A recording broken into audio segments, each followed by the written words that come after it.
We should be live at least any second now for our Sundance coverage. Good morning, Connor. Thank you Good for getting morning. up. We've been Yeah, binging our way through all of the Sundance films, and we have about, I think, 25 reviews for you today. We'll also give you a bit of an overview of what was the most popular stuff, the hyped stuff that kind of underwhelmed if you haven't been in the loop, or the letterboxd stuff is not enough for you. We'll go over like the biggest titles. Yes, thank you, Kevin, for confirming that we are live. Almost alive. I think we both are lacking a lot of sleep in the recent couple of days. It's been a busy time, but it's almost over now. I have a couple more screener links left that I'll get through, but Connor, you watched a bunch. We made sure to kind of overlap with our picks so we can actually give you a bit of a review for all of these. But welcome to our 2025 Sundance Film Festival recap. I'm Ewan and I'm joined by Connor Brandenburg today, and on these last few days of the festival we were able to screen roughly 26 movies, I believe, but it could be wrong about that. Mostly the ones that were online, at least before they were deleted, so we did miss out on something like Twinless, unfortunately. But before we get into our reviews, we will be taking a look at those titles that made the biggest waves and we could not get to. So Connor, could you take it away with our first title here? Yeah. The first title is the Ballad of Wallis with Carey Mulligan and Tom Baston. It's looking pretty healthy with that letterbox curve. I got a lot of really great reviews from a lot of people I respect, and it's set for a release date on March 28th. Yeah, it's already got that release date figured out for Canada and the US. And then the next one we got is If I Had Legs, I'd Kick You, which stars Rose Byrne, A$AP Rocky, Conan O'Brien, and many more. And it's actually heading to the Berlinale next, which doesn't show up here just yet, but it's also been rated pretty fairly. Been seen by a couple more people, but a 3.6, pretty respectable. Kind of in my mutuals, about a 4 in general. So very much looking forward to If I Had Legs, I'd Kick You. And then the next one here, Khan is adjusting his camera. No, my cat like knocked it. She like, sorry. She gets it. It's a cat from sorry baby. No, but tell us about Jimpa. Yeah, Jimpa. It has Olivia Colman and John Lithgow. And it's from the director of Good Luck to You, Leo Grande, or Leo Grand. But it seems to be pretty much a misfire. I heard people describe it as like exhaustingly earnest. So like I'm not sure if I'm really gonna check this one out anymore. But you know, Olivia Colman's in it, so if people are interested in that, they can check it out. But I'm not sure if it'll be that great. Sometimes it's like good enough to carry you through if it's just Olivia Colman in something. But yeah. Anyways, then we do have the next film that was talked about for a reason, and Kevin just described to me like someone said that it's like Emilia Perez but actually kind of good. So this is Kiss of the Spider-Woman with Jennifer Lopez and Diego Luna from Bill Condon, and again it seems to be decent. Like the letterbox curve is I think kind of fine, not like it's a knockout hit, but also is not the train wreck that some people were expecting it to be. Yeah. I heard it's actually pretty fun, so I'm looking forward to it more than I was originally when I saw Jennifer Lopez's name on it.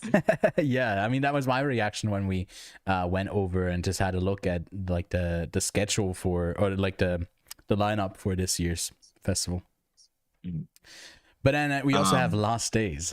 Yeah, this is by the director of the Fast Saga, and also he's made a lot of good. I mean, he has a couple good things earlier in his career, and I think he's made some of the only good Fast and Furious movies. Um, but this one seems pretty unpopular. I think it's about this like true story of this like I think it's like a Christian story, I believe. Yeah. I don't know. They this story was also told by the directors of Girls and Boy State. They made a documentary series about it. I can't remember what that one was called, but I heard that one was really, really bad, so I'm not. It just seems like it's a cursed story at this point, and I don't Yeah. know. Well, I'm not too keen for it after seeing that letterbox curve. That looks Yeah. pretty bad.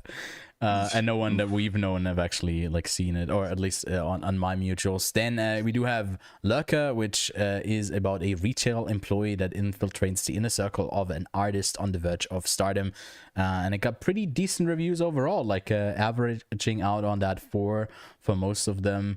So I'm quite interested in this. It also has Archie Madeke and Theodore Pellerin in it, and you know those are 2 up and coming popular actors at the moment. So Yeah. it seems to be a decent pairing here. Yeah, I'm excited about it. I've heard it's really Yeah. fun. Magic Farm. There we This go. is the one Yeah, yeah. oh sorry. No, no, you're good. You're This is good. the You're good. one that I'm interested in because I have heard literally nothing about it. The reviews are because they think this is Yeah. one of the only movies where they let the embargo Yeah, really no date one's itself as the Mhm. Sundance Festival went on. So like I don't really know anyone that has their ratings up just yet. But I really liked Ullman's last movie. Ah, oh my God, I'm Yeah, blanking. plan. Yeah, El Mhm. Planeta.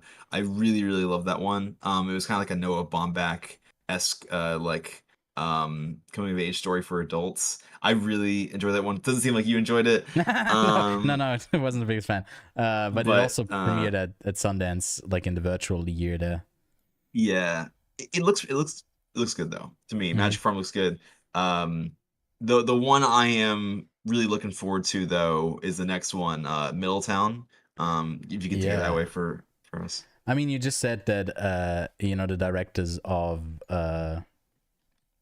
like the mission is the one that you want to brought up before about like the Christianity Mhm. Chon Chao. Yeah, Middletown. From the directors of Girl State and Boy State, and it seems to have resonated with its audience again. This looked quite promising, like what it's about as well. Like set in the early 1990s, where they make like a student film covered a vast conspiracy of poisoning their community, and 30 years later they revisit the film and confront the legacy of this transformative experience. That's just like a really good premise for for a documentary, so I'm really keen to Mhm. check this one out. It's got some pretty good Yeah, reviews as well. I'm super interested. Yeah. But yeah, I mean, like my thing is that a lot of these movies that we caught were like dramas and like focused on like really serious subject matter. But then there's Yeah. like movies like the next one, like Oh Hi, which I wanted to check out, but it was only available in person with like Yeah. Molly Gordon and Logan Lerman. But it got pretty decent ratings. Mm-hmm. I'm not sure if uh like what kind of movie it is. I saw people saying that it was like very jarring in terms of like the shift it makes, like Genre around like 30 wise. minutes in. Yeah. Yeah. I'm very interested in to see how it actually turns out. But yeah, I wish the online portion that we got was more like varied in terms of like the genres. Yeah. But you know, I'm very excited for this one actually. Mm-hmm. And I think that's about it. Well, no, never mind. No, we're not nowhere near done. Irasach says another film here, Peter Hujar's Day, which is another one that I think is heading to the Berlinale as well in that lineup. And of course, Passages is from the same director, also starred Ben Wishaw, and we also got Rebecca Hall in it. And I mean, rating seems to have been kind of decent, not like overly hyped about it, but this Right. is too small a sample size to like come to a conclusion yet. Yeah, and I don't even remember if Passages made a really big splash when it came out. It At Sundance. didn't. I think it It definitely didn't. was like a bit of a smaller thing, I believe. Like Mm. it found its audience later on. Yo, what's up, Josh? Did you end up catching something as well? Definitely would love to hear from some people when if they like had seen something at the festival virtually, what your highlights were. But this next one, Rebuilding. Yeah. This is from the director of a movie that came out 2 years ago at Sundance called A Love Song, by Max Walker Silverman, and it Mm-hmm. stars Josh O'Connor and Megan Faye. or Fai, I don't know. Yeah, Um, I don't know how to pronounce her name either.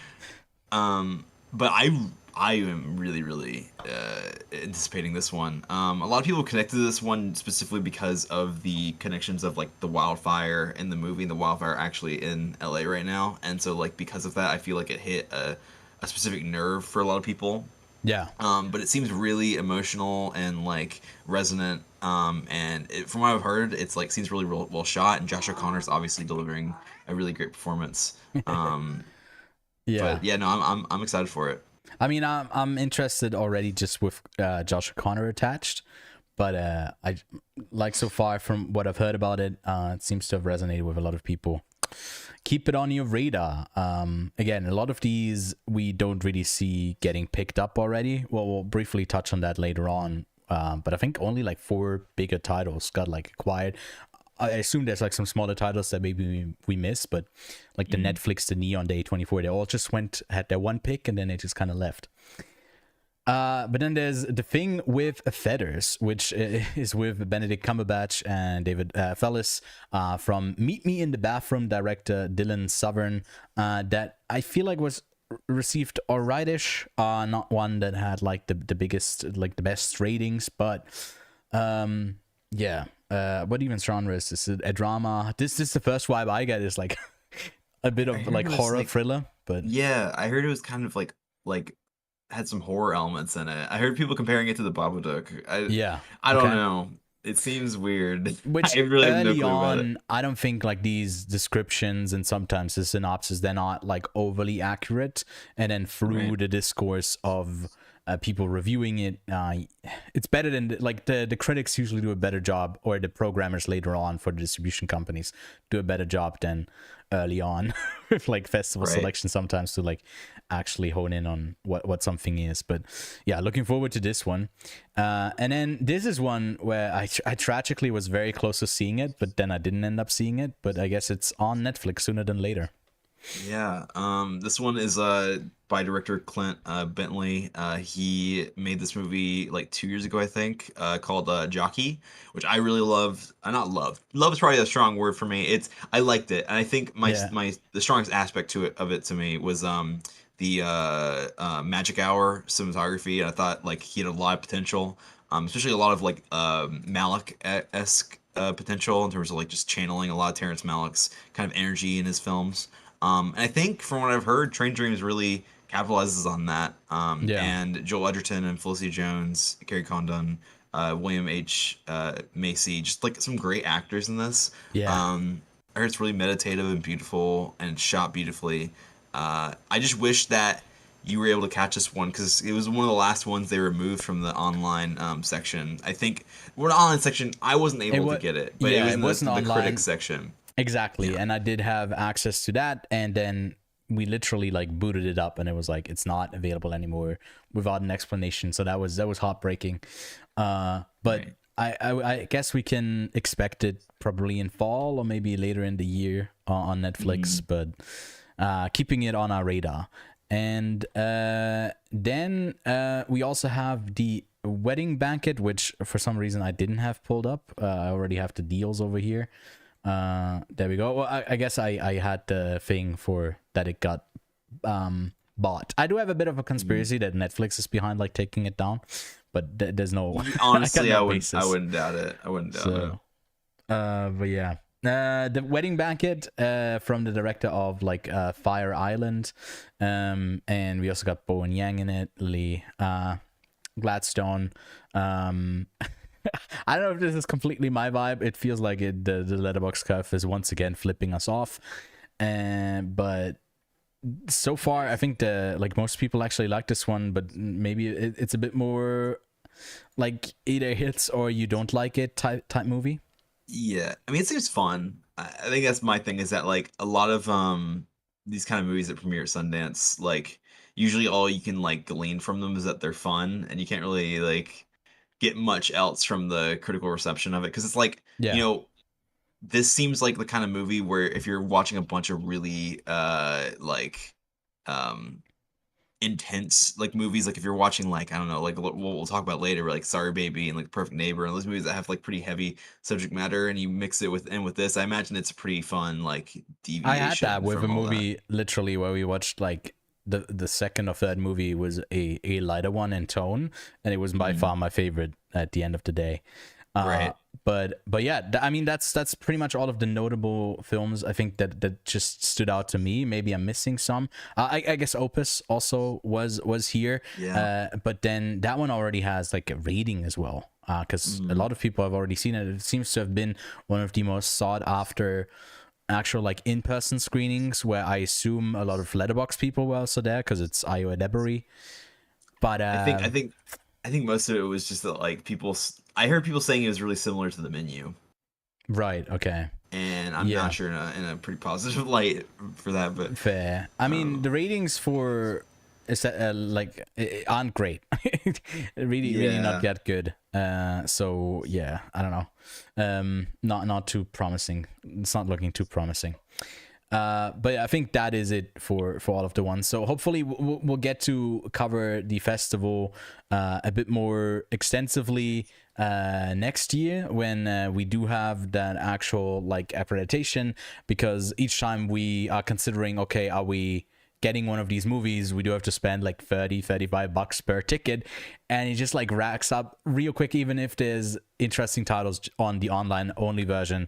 That's why ultimately we do have a bit of a limited overview of what has played at the festival. So hopefully, fingers crossed, Sundance, please let us in. We'll do great coverage. We'll definitely Yeah. binge even more than we did this year in the like 4 days that we had to watch movies, I think. Or yeah. Mhm. But we are gonna kick it off with a review section, actually, with basically going from the movies that resonated the most with us to the ones that, hey, maybe if you tune out the stream like later on, you're not missing much, because we're talking about like the films that maybe aren't worth your time. So we'll start off with a film that I think ranks really, really highly for me. For me, it was the favorite film I think I've seen at the festival, if I'm not mistaken. Maybe I'm even lying here, but I liked it quite a bit, and it seems to have been quite popular, resonating with a lot of people. And I'm of course talking about Sorry Baby. Yeah. Let's This one let's let's is a let's start it off special with one. you. Like, what? Yeah, why did you uh Yeah. like this one? I I mean, it seems like a lot of the festival this year was about like power dynamics and like manipulative relationships, or like you know, like abuse and like sexual abuse and stuff like that. So like Yeah, seeing this in the mix of all those kinds of subject matter was very it was a special experience, because like this feels like one of the first times of the festival where I was like, I saw a director's vision, I saw like a kind of style, especially with the screenwriting, mm-hmm. that I haven't seen much anywhere else in a long time. And like it's basically like seeing a new talent, which is what Sundance is made for. But like I don't know. It really hit all the marks for me, and it's shot beautifully. Like the dialogue is really really well written. I know this director, they were like a comedian before this. Not saying they're not a comedian anymore, but like I feel like Yeah. that definitely helped with the way this film was written. And just all the little character actors that are spliced into these special little moments in the movie. It's very um like if you think of like Sundance movies, this is a very like not typical Sundance movie, but it's like it's very in line with the kind of Sundance movies that do really really well here. Yeah. But it just hits everything so perfectly for me. I think it's like the music's also beautiful. I don't know. There's a lot of great technical qualities of this, but I think the screenplay is just like actually phenomenal. I was wondering what you thought of it, because I watched it earlier on in my Sundance binge, and you watched it later on. So I was wondering, because I Yeah. haven't really got to talk to you about what you thought about Yeah, it. we haven't really talked about many of these, but I appreciated, I think, like early on, some of the like just something small, like having 12 angry men on the screen while like falling asleep, or like reading Lolita and then kind of talking about that like that controversial book, and the setups of characters, when I think this movie is like not easy to describe if you see one scene to get the tone of what it's going for. like just from the scene alone. Like I feel like again, all of our coverage is going to be spoiler free, but like the way that the film opens in a way, like I don't know if it perfectly then connects to the end of it, but I thought that it kind of eases you into the story that it's telling through a character that isn't like super charismatic. It's from her like, and also not that her anxiety is at the forefront. Something about it is just, it's hard to describe why it works, because it has a lot of moments where it like swings for something and it could completely whiff and miss. But something about it is like oddly charming. Like I loved each interaction she had with Lucas Hedges. Just like, Yeah. it was so funny. Yeah, and he's actually really like good in this movie. I'm not the biggest fan of him. I'm in the same lane as a lot of people where like I just don't really like him all that much. So whenever he pops up in a movie, I kind of like There. I'm like ugh. Okay. But I do like him in this movie. He's a smaller part, but whenever he's in there and that little scene he has in the bathtub with her is just like so special. Yeah. Not special in that scene kind of it goes in a direction that but that's the thing with the movie though is that like it has a lot of these really dense and like kind of like intense like subject matter and themes, but like it's able to maneuver them in a really mature and like I don't want to say the word calculated, but it's very uh I don't know, it maneuvers these things without having to like show you the brutality of the subject matter Yeah. or show you like how intense these emotions can be. It just like shows you the real experience of it, and is very authentic to this character's experience, but doesn't have to like thrust you into trauma and Yeah. I think with, especially make it too explicit. when a movie is about this, then I feel like even if you have the regards for a spoiler of what the story is about, I feel like you could still give a trigger warning that there is like this is a film that ends up being about like sexual abuse,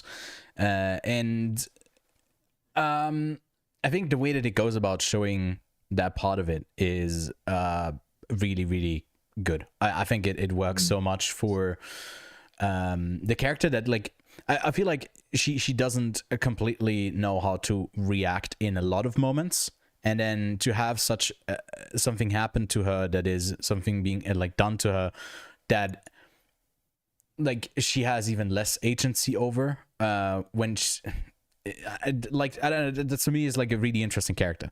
And Kevin brought it up in chat. This man can never play a good guy, and I agree. Like he is probably the most despicable man to kill as a flower moon. He has like sunken cheeks too, and it's like immediately when you see him, it's like I don't. Yeah, This guy gives me bad vibes, bro. he does Like, have like crazy bad vibes. Yeah. So yeah, but I think he nails like what he's used for. Also like Naomi Aki in it, and like that kind of friendship, that dynamic seems to be quite fun when she's like an anchor to our lead, and maybe when she's not as like present in her life, that like I also like the way that it goes about time, and that we don't just spend a short period of time with our character, but actually over like a prolonged time. And I also really loved John Carroll Lynch's scene. He's basically he's like a cameo type role, but I loved his moment. So yeah, all around, I think I don't have a lot of critiques for Sorry Baby. yeah, I'm looking forward to more people seeing it. Yeah, I mean, I think this is like the one movie where I can imagine like everyone either in like this fan base or just Letterboxd in general will like enjoy this movie. I feel like the very like levels of it, the varied levels of enjoyment are definitely like questionable, but like I feel like no matter what, I feel like this is gonna be a big hit for a lot of people. Yeah, I mean, Kevin brought up that it reminded him a lot of like Phoebe Waller-Bridge, and I think in moments it does have that. So yeah. Yeah. It's really naturalistic though. That's one thing I do love about the comedy here is that like Fleabag it gets kind of like exaggerated a little bit, just especially because like of the way that that story is written. But like here it's really naturalistic, but it has a certain pace to it that I don't know, it's so easy to get wrapped up in all these characters and what's going on. It's really good. I'm sorry to ramble even longer about it, but No, this is the big hit from Sundance for me. Well, it wasn't your favorite film of the festival because No, your but favorite ended up yeah, being Black News, Terms and Conditions. I like this one. I gave it a 7 out of 10, but for you, you also gave this 5 out of 5. So yeah.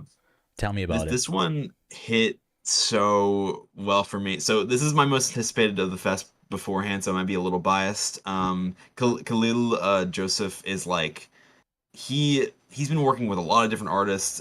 He's been working with like Sampha and like Kendrick Lamar and like Beyonce and like Travis Scott, and like Arcade Fire, like all these different artists from these different genres and sounds, and he's been making these really crazy music videos for them.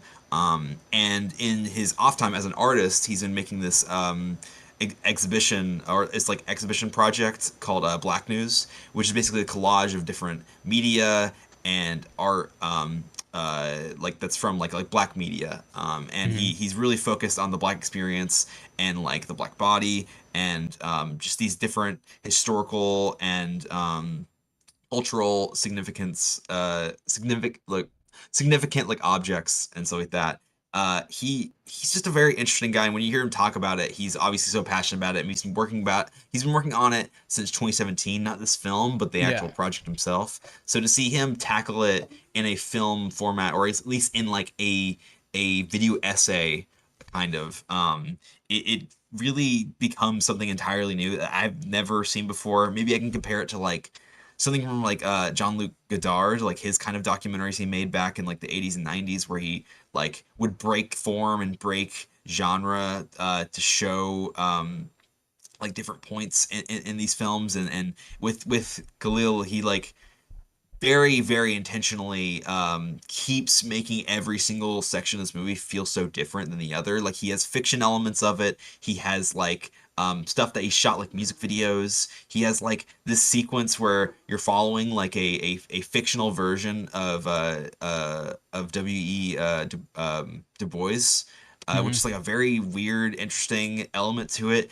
It I don't know, there's so many elements of this movie that I feel like form this really special collage of like the black experience. And to see a lot of people like responding to this movie in such a powerful way, this is not like a movie I can see a lot of people giving really high ratings, but a lot of people that I follow have been giving this like nines, tens, and I feel pretty at home with that rating because like I really haven't seen anything like it. The Hmm. music's very very good. I think like as a person that likes editing a lot, to see the extent that he goes to gather all this different video footage and put it into um this one film, this one project, is just absolutely incredible, and really a feat of his passion for this. I feel like I could go on and on about this movie, but I I loved it. I thought it It was feels like amazing. it's perfectly in time for like February Black History Month, and just like the amount of stuff you can miss in like 2 seconds time when the montage is happening. It's so dense, and like richly dense in that way.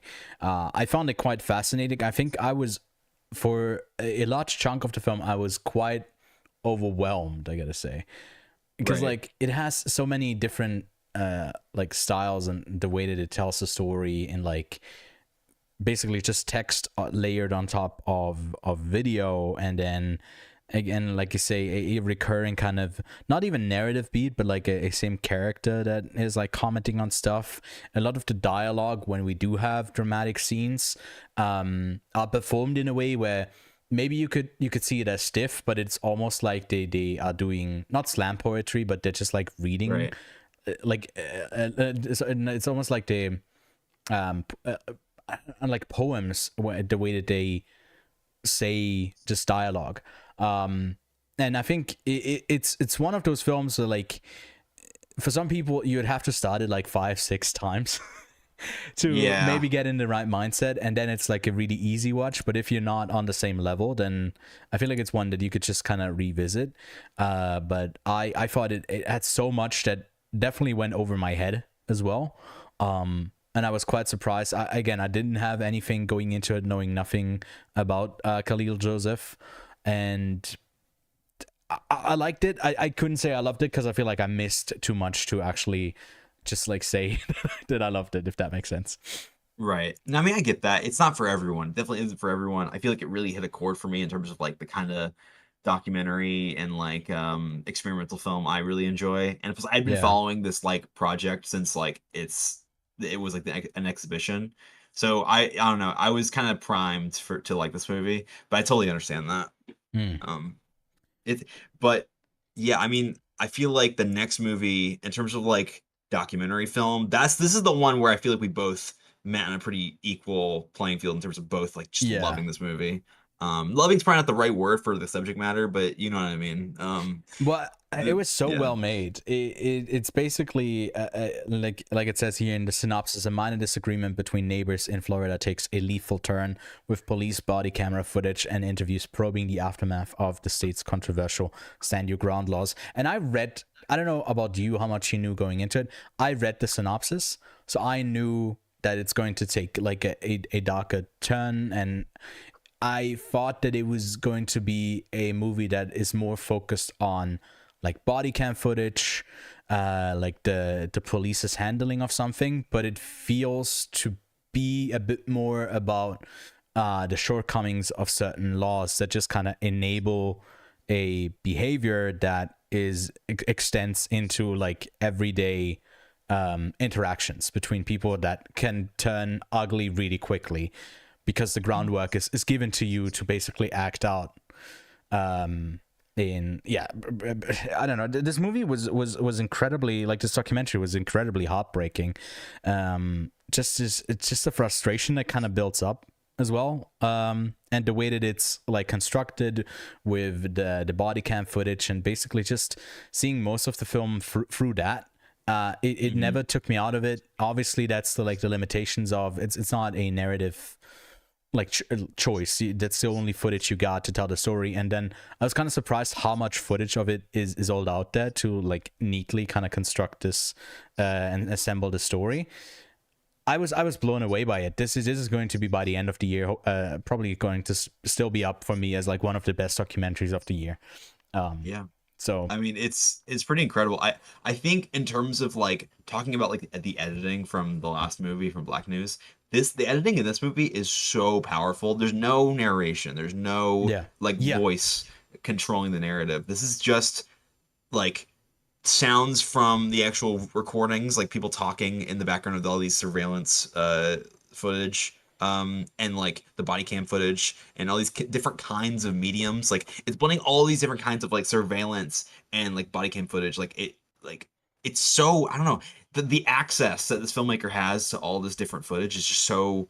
You can tell they were so passionate about telling every single aspect of the story to make sure that the uh this feels like um political activism as art. This is one of those few cases mm, where I've watched a true crime movie, a true crime documentary that actually wants to say something, that actually wants to make a political statement. Because a lot of time with these kind of things, they're telling the story for the explicit enjoyment a lot of people get out of just watching true true crimes, crime and stuff like yeah. that.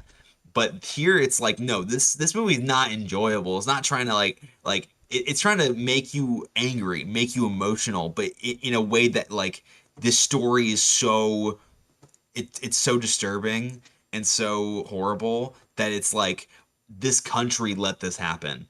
To me, I wrote in my review that this movie was about. I think I quoted it from a review from David Ehrlich, who said that this movie is about white America's inability to parse anger and fear, and I think that's like the most definitive statement for me, Mm. because I just can't imagine watching this movie and not thinking about like the the fact that majority of people that believe in stand your ground laws, the majority of people that own guns, that are really defensive of their property, are white people.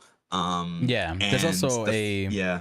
thing that like research has found huge racial disparities, with white Americans much more likely to find success with self-defense claims, particularly when they kill black people. Mm. So like that is the core. And then well, I guess it is a documentary, so like it is public. Look, you definitely find out like how this case turned out, but I feel like it is part of the narrative to kind of like I don't know. Do you think the way that the legal side of this, how it turns out, does it like undercut anything? To me, it doesn't, because ultimately, you know, the someone who died, that's the main takeaway. If someone gets locked up for it or not really doesn't matter. But does it undercut for you that like our person here is like there's sort of in the loose way that justice is served when it can't be served if you just lock someone up? Do you feel like that is what do you think about that?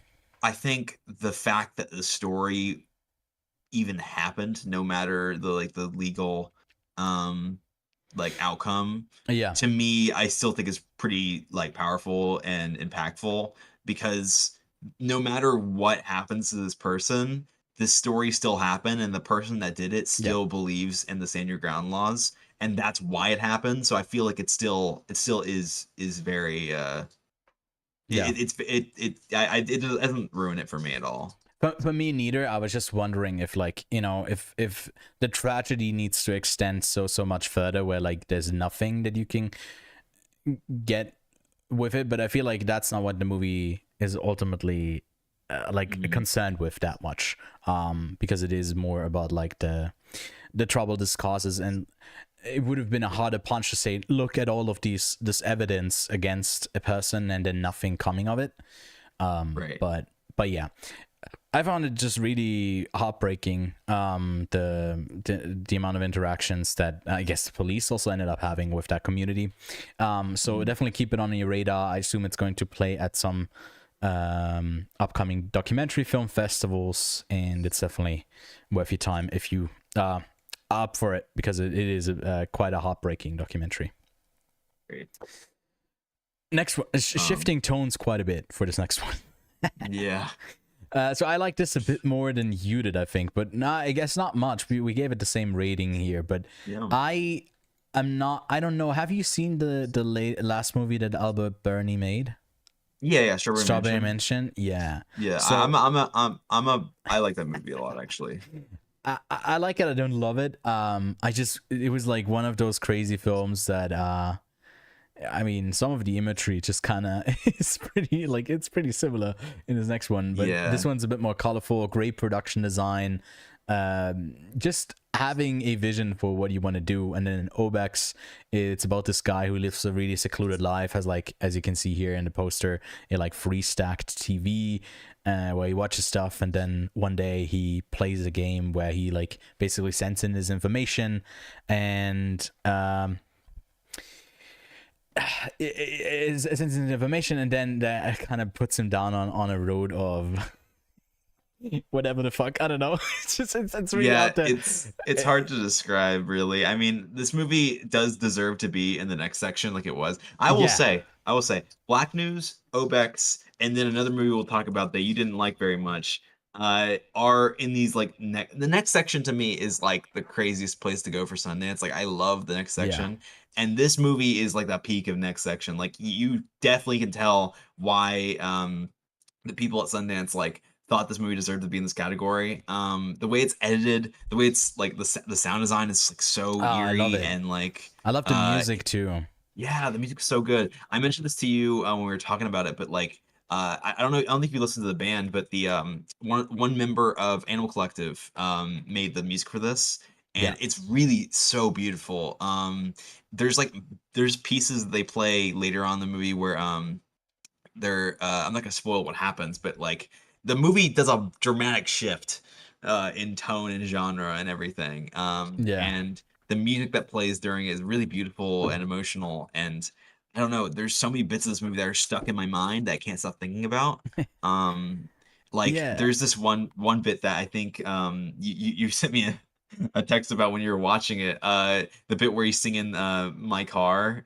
Like, I love that little bit. It's just so like, it's like if you can see it being kind of quirky and stupid in a lot of movies, but the way it just works here. It just works. It's so fun. It's crazy to have such a like weird premise, but something about it feeling pretty like universal. Like you got this whole backdrop of like cicadas that have Yeah. like every 17 years they come out. So the whole time you just hear like in the background there's a constant noise of like the cicadas, and the way that like his hermit behavior is also a core thing about the film, where it never like fully dives deep into maybe his some of his anxieties or tries to like really place them in where they come from. It's just a guy likes to be at home, he plays some video games, and he likes his dog, and there's a shit ton of cicadas outside, and he gets pulled into something really weird where it like blends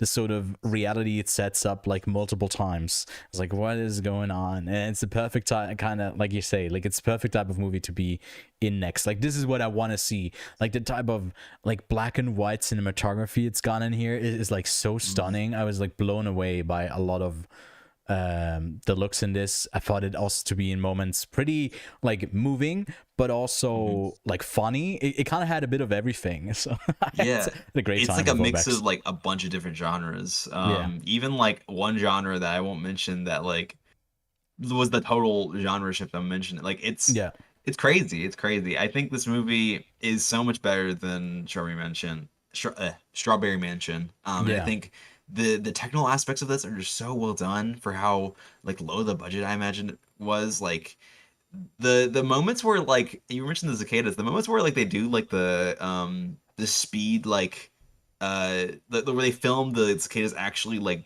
coming out of their shell or whatever. yeah, You know what I'm talking about? Those yeah, those shots are so beautiful. They're so yeah, great. Like there are so many shots in this movie that are just like burrowed into my brain. And I yeah. just this is the one where I'm like I want people to go into this blind like we did. Like this movie is special to You me. really shouldn't. I really loved it. And you could say like it's about 17 different things. Like it could technically be in a weird way. I think this was this movie, unless I'm mixing it up, because again, we've seen so many movies Right. this week. Like it's sort of like rebirth, and like the cicadas who like go in this cocoon and then they come out as like a different thing. It's got so many things going for it, just aesthetically, narratively, performance wise, production design. It's a great little movie that is really really weird, and I liked it. I liked it Yeah, quite that a was bit. great. So good. And then Um, Omaha is another yeah. favorite for a lot of people. I think it's very popular with most. A pretty gut wrenching story that also is another thing. Obex didn't have a flashing thing of like, this is the amount of hermits who get sucked into a video game. Didn't have that, but Omaha like has something like real to it that it's based on, and it really rests a lot on the performances of the two kids in the film. It stars John Magaro, who basically, without really telling us why, picks up his kids, puts them in a car, and then they drive off to Omaha, I guess. Mhm. And why that is, you really never really find out until like a very very long time into the film. So it kind of rests a lot on this unrest of the children not knowing kind of what's next and what's wrong and why is everything happening. So it really well in a really great way kind of tells the story from the perspective of the lead girl here, Ella. And it's quite moving. I can see why maybe some people wouldn't connect with that, who I wasn't the biggest fan of like how it ended with like the card, the information it gave, because I did Yeah. want a bit more out of this story and a bit more of like a bit more out of Megaro and explaining his struggles and all that, and it definitely undercuts it there, but it's still a really well made movie. Yeah, Yeah. I mean, I think the my only thing is that at first I was like, this movie isn't really committing itself to the perspective of the child. It's like kind of giving you not both, where it's fully. Yeah, like, yeah, it's giving you some stuff with John Magaro and then some stuff with the kids. But I think even when the reveal happens, I feel like the emotional core of it wouldn't change if you knew. yeah. Um, it just the performances are so strong. Like the main actress, like she's so good in this movie. Hmm. She's such a great find for this movie. Yeah, I don't think Honestly, she's. Well, she's done a couple yeah. other movies. Well, I guess she was in that. That Christmas Christmas pageant pageant. movie is pretty popular Mm. when it came out here. But Yeah. yeah, she's just amazing here, and the kid that plays her younger brother, he's really good too. I don't know, this movie feels like a performance movie to me. The score is also Mhm. incredible. I really do like the score. It's done by this one of the composers from Past Lives, and you can definitely hear a lot of the same kind of uh echoey kind of sounds that he does in that movie. Um, but yeah, Yeah. I think it's pretty like it's well shot too. I don't know. I feel like it's definitely like waned a little bit in my mind after thinking about it a little bit, but Mhm. I definitely want to revisit it with knowing what is actually happening in the movie. I want to see if it actually has the same emotional impact. Yeah. Um, I think it's one of the but most tense films that I've seen at the festival. The way mm, that you kind of feel uneasy, and I think it kind of communicates that, like something as simple as like a car struggling to like turn on, and something about like the repetition of that is becomes progressively like more intense in the mhm. film. No, But definitely. yeah, Omaha, keep it on your radar if you're interested. And then this is the first one that only I have seen. Yeah. Deux Femmes on Or, Two Women. It's a film set in Montreal, and at one point, slight spoiler alert, they do make it to a hockey game, which is great. This was the one movie that I mentioned previously where it feels like a lot of like heavy subject matter, a lot of character studies that are maybe of people that are quite despicable, or they are undergoing something really harsh, like something's bad happening to them. And this is just in the most French way about a couple of people, two women, both like neighbors, kind of finding out that the like kind of sexual liberty in a way, and it's a very funny movie.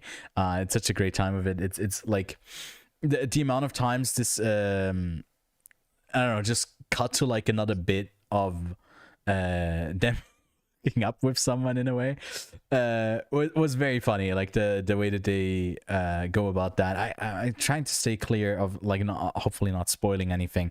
I just think it's really funny. I don't know if I have much to say other than that about it. um it's obviously like a modern story about like relationships and marriages, and again, it's French, so there's lots of cheating happening the whole time. You gotta have that in every French movie. And it's also well shot and quite well acted, because like the actors, both of them have to do quite a bit, because a lot of their characters are like quite over the top. And they sell it where it was like pretty believable the whole time. So Mhm. yeah, Two Women, liked it quite a bit. Yeah, I'm interested in it. And then This okay, one, so this ooh, is the biggest um, disagreement that we have, and you can yeah, see man. like it's all over the place as well when it comes to the letterbox curve. Yeah, so this one is the most interesting like synopsis from the next section. It's basically about this woman who swaps bodies with a chair and everyone likes her more as a chair. And Yeah. yeah, it's by this director named Amanda Kramer. She's made a lot of like queer focused comedies. One being Please Baby Please, which I really enjoy. Um, and she just is very inspired by like Argento and like a lot of like giallo, like Italian directors, and Hmm. really loves that kind of style of lighting and everything. She's very focused on like the look of her movies, to the point where her dialogue comes off really strange and awkward. But it's in a way where I can't really compare it to like a Wes Anderson or really any director that's awkward dialogue. It's just Yeah. very particular. And this movie does a specific decision that I think a lot of people, even if they liked Amanda Kramer's work, would be turned off by, which is having a narrator. So having a Yeah. narrator speak in the same tongue as Amanda Kramer's characters, I can see being very grating for a lot of people, which includes you, I guess. Um, I just wanted to jump yeah. out of my window a couple of times while watching this film. Otherwise, I liked it. It was just like, was Jesus Christ, man. I appreciate what she was going for. Maybe I just I missed it. What the point was, but I feel like the point to me was pretty clear in like the scenes, like self-worth and all of that, figuring that stuff out. But yeah, something about like narration is also something that I'm not, like voiceover narration, that I'm not the biggest fan of. And like you say, I think that was a big like very putting me off quite a bit. I mean, I get Yeah. that. I think for me, like this movie worked more as like uh kind of like a fairy tale kind of thing, Yeah. where like it feels like I'm being told something out of like a storybook, or like a picture book. Like it's very, it obviously, like, to me it looks beautiful. I think the way this movie is Yeah. shot is really really pretty, and I think all the set designs really cool and interesting. I've never really seen a movie like it, especially even from Amanda Kramer. I know like Please Baby Please is so well done in terms of like the way it's lit, but this movie has a specific look to it, to the point where like the opening credits is like done like a magazine where you're looking at like Yeah. different furniture and stuff like that. It's really interesting. So I Mhm. immediately was sold at that point. And I kind of got in this wavelength pretty quickly. But like, I don't know. It It's also got feels like a play movie that vibes, like yeah, it does. Yeah. so, and not in a way where it like, then to me it didn't go deep enough in the characters, the like interactions with which you would maybe do focus more on dialogue, but the dialogue itself was Mhm. hard to get through. So that's why like it was extra grading for how limited it is. And like I don't know, like the scope and the presentation is very static in that way. Yeah. I mean, I get that. I think for me, like the emotional concept of it, of like feeling like you hate yourself and your body so much to the point that like you just want to like break through your own skin. It's basically like, imagine Yeah, like a less gory version of the like substance. a substance, basically, yeah, Yeah, where it's like you're just becoming an object, like an inanimate object that can't do anything, but that you can has be a function desired. that has use, and through that you do feel like, yeah, you are desired. Yeah, that's ultimately what it Right, comes down to.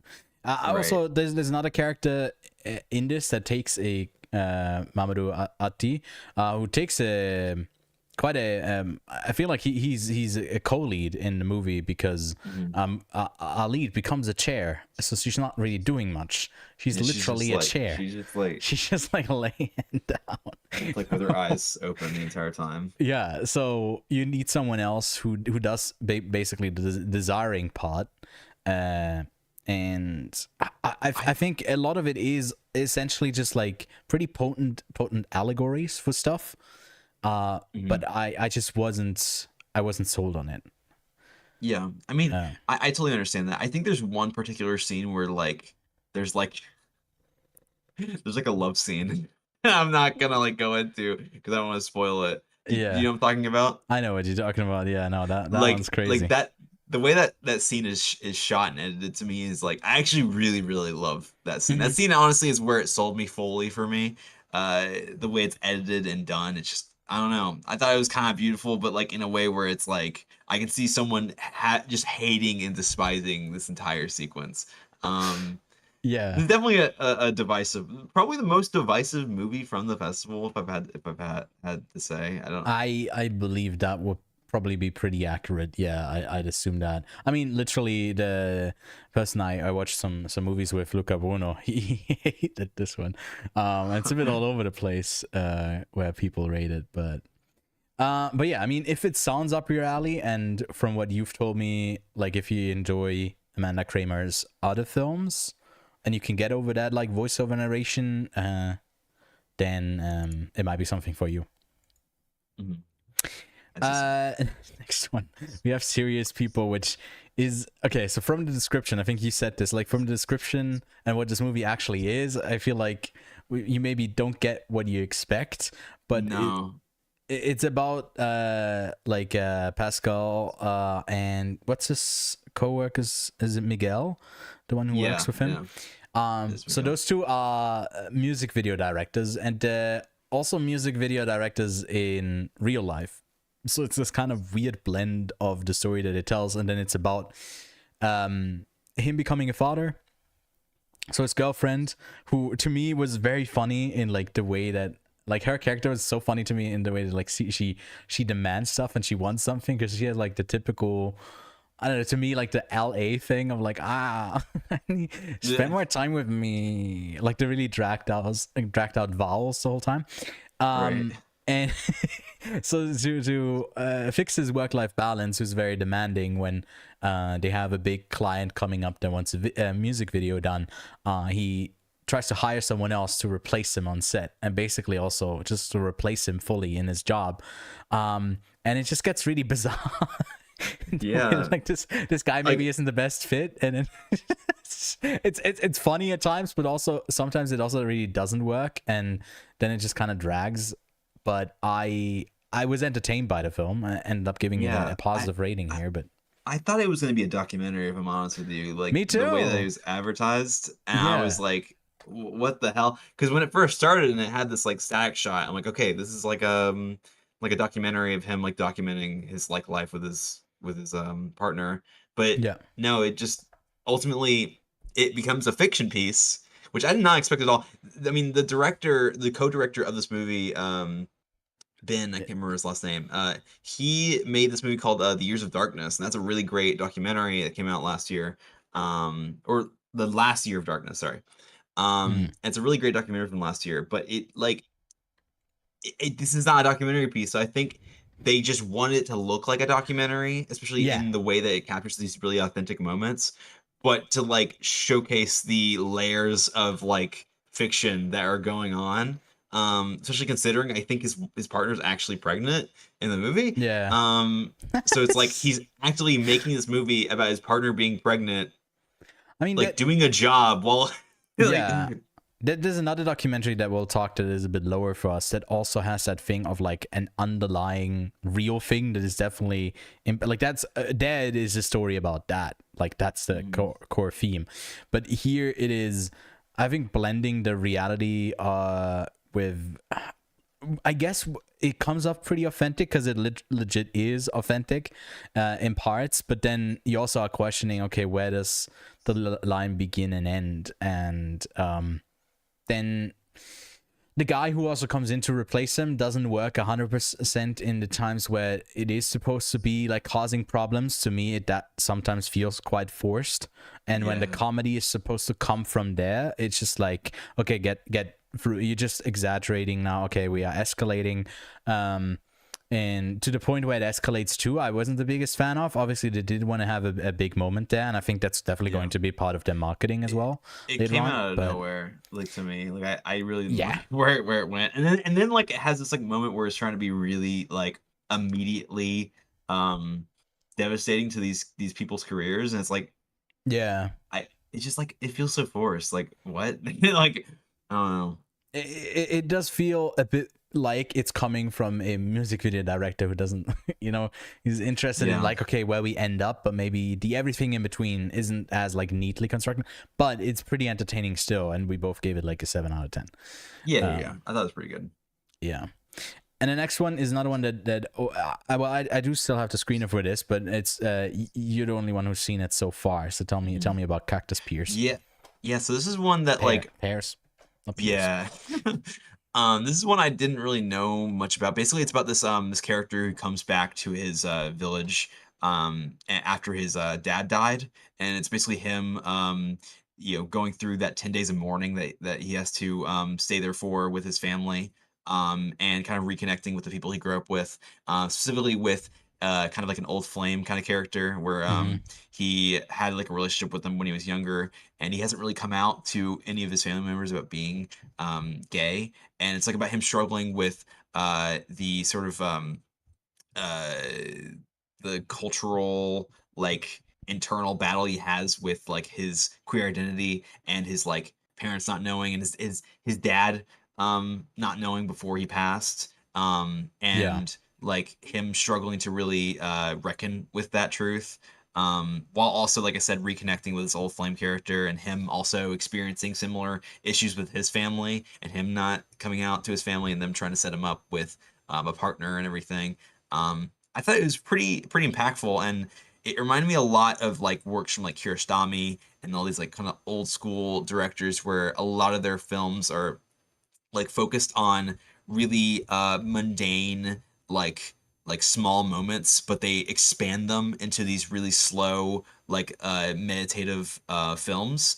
Um, it looks beautiful to me. I think the way the movie is shot, especially at night, it really looks Hmm. really cool. I think the performances are really great too. There's one specific scene that happens near the end where a character is crying that really got to me. Especially the emotional transformation of this character. Uh, there's just so many moments in this movie that I remember very vividly, and it's very brisk to fill this movie into my schedule with like a bunch of movies that are pretty overwhelming and like sensory overload kind of like I watched this movie right before Black News, Right. and it was like kind of jarring to see that shift, but I was so glad I caught this like early on in the day where like I was able to actually give it my full attention, because it really does deserve that. I feel like if you fit this into your schedule where it's like you have a lot of like faster paced movies and you fit in like this, it'll feel like a little bit of a roadblock and you're not able to fully emotionally connect with it. Hmm. But I really loved it. I thought it was great. I think people should check it out. Yeah, I'll keep it on my rate. It's still on my watch list, but I'll definitely get around to it this week. And then something that we both saw, something that ended up winning the Yeah. US Just that all. dramatic competition, Yeah. Atropia, with a pretty, I'd say a pretty, like for a festival movie, a pretty stacked cast with Alaya Yeah. Shawkat, Tom There's a couple Turner. cameos that are weird too, Yeah, but some weird ones that well, I guess they do in here. So if you do they are have it? reading Oh. yeah, the one at the bottom there, it's in there. So if you don't want to be spoiled, I guess don't read it. Yeah. I thought this was like didn't come together to me. Like it's like on the line of the comedic but also having something serious, and I think it wants to shift in the second half a bit more towards maybe having a bit of a message but layering it with comedy, and it just I don't know, it didn't work for me, Mm. I but you mean, I liked the enjoyed movie. it. Yeah, yeah. I give it like a 7 or something. Mm-hmm. I found I had a good time with it. My only thing with it is that when it does that shift, I feel like there's these moments in it that really are really jarring that I really did not like. Where it has this like really emotional moment and this character is like being really honest with like the people that she's talking to, and they have the score rising and rising and rising. And then they do his Yeah, jump cut in the score where it just like slams it. It feels like a Tim and Eric skit or something. And it's yeah. like really odd for them to do that, especially when the movie's trying to actually make a point. Um it's very weird to me. A lot of this movie does feel a little bit like a Rockstar video game, if I'm honest with you. The way it's written, the way the dialogue is written, like it's very like crass and like um you know kind of in that same kind of GTA kind of writing style. It's very odd, especially with how like it's writing about like Bush era politics. Is very like messy.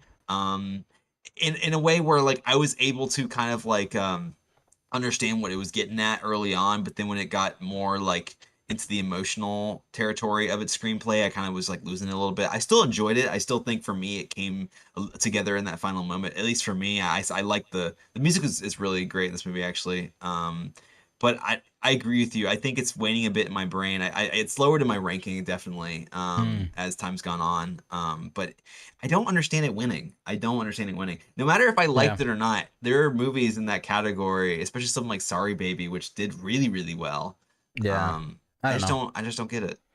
It's an odd choice. It's like it feels like the popular pick with the cast, like the cameos, the comedy. It's got a bit of everything.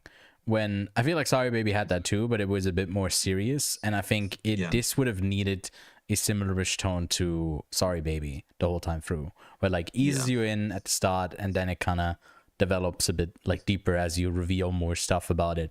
Which I don't know if that works as well because it's not like something because Bush era politics, invasion of Iraq, and so it's like a lot of the stuff is like obviously known. So it's like okay, in 2025, making a movie about this, and then also I feel like that part of it I don't feel bad about spoiling, but ending about like these camps, these like training facilities. There's a bunch of them, and at one point they're about this country, then they're moving on to the next and the next, like, the type of people who you're fighting up against, like the scenarios you're planning.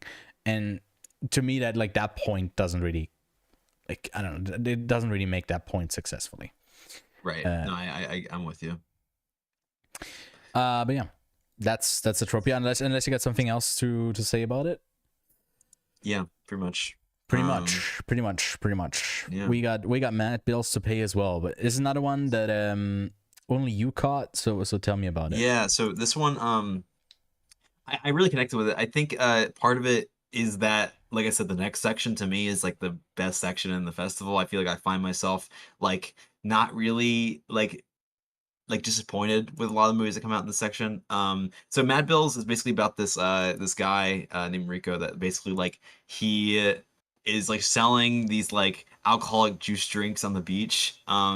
And he's just doing his thing. He's kind of like a little bit of a fuckboy, a little bit. But he comes home to his family. They're kind of like you know, they're trying to make do with what they have, and he's just an asshole. And then one day he brings home his teenage girlfriend, who is younger than his younger sister, who is a minor. And yeah, he gets her pregnant. He brings her home, and they just have to take care of her. And they're very angry, obviously. And the rest of the movie, this happens in the first 15 minutes, by the way. The rest of the movie is just existing with this horrible, putrid human being that does not know how to treat anyone, and is just one of the worst characters I've ever seen in the movie ever. But it works for the movie because everyone else hates him, and the way the movie portrays this character is very honest to the kind of people that actually exist. I don't know. I thought it was very. It made me very angry. There are parts of it that like I was literally screaming my scream like I was like, what the fuck? How can this character be this horrible and annoying to everyone around him? He's 19 years old, like so he's not like that much older than he would be like as a minor, but like at the same time you're 19 years old and this character is like 15, by the way. So it's crazy. It's nasty and messy, and yeah, it's a good movie, but I don't know if I'll ever watch it again, if I'm honest with you. I liked it, but yeah, I didn't know about that, because to me, like, this poster kind of says, oh, it's a documentary, so I didn't really read much else about it, but it's definitely not. Right. It's definitely shot in the same way as Serious People. Right, where it's like from corners, it's from these like really like wide angles, and it's like really long shots too, long takes. But damn, man, this actor, I can't imagine seeing the script and being like, yeah, I'm gonna play this horrible, horrible person. He played it so well too. I'm like, damn, there must be some real reality to this performance. I don't know. But yeah, I mean, you ended up giving it an 8 out of 10.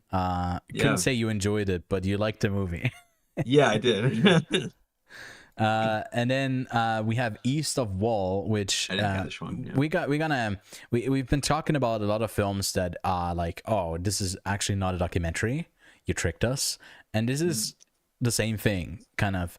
But this time around, it's from director Kate Beecroft, who basically was looking for a subject to kind of tell a story through, and then like saw someone that lived close to Tabitha Zimiga, which, by the way, a bunch of the like opening clips are like TikToks, and they reappear a bunch, and the TikTok account in the movie is actually real. So there's a lot of like the blend of the story and what is documentary and whatnot.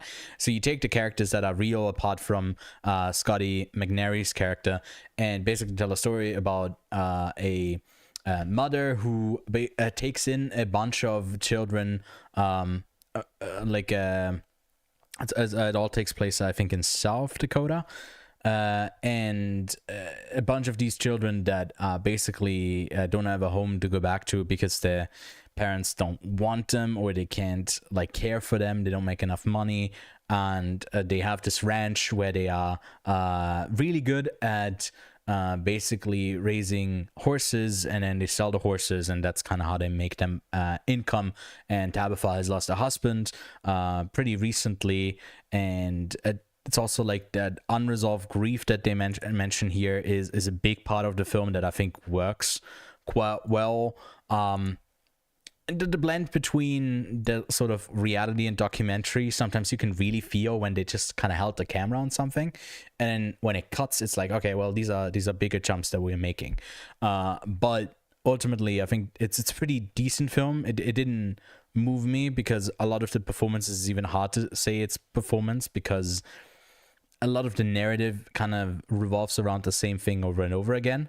But the lead, Tabitha, I think she's pretty interesting. Like there's one moment that people are gonna talk about most, and it's like when there's a group of women talking to each other, and that was pretty powerful. But again, it feels very documentary heavy, so I don't know how well it blends.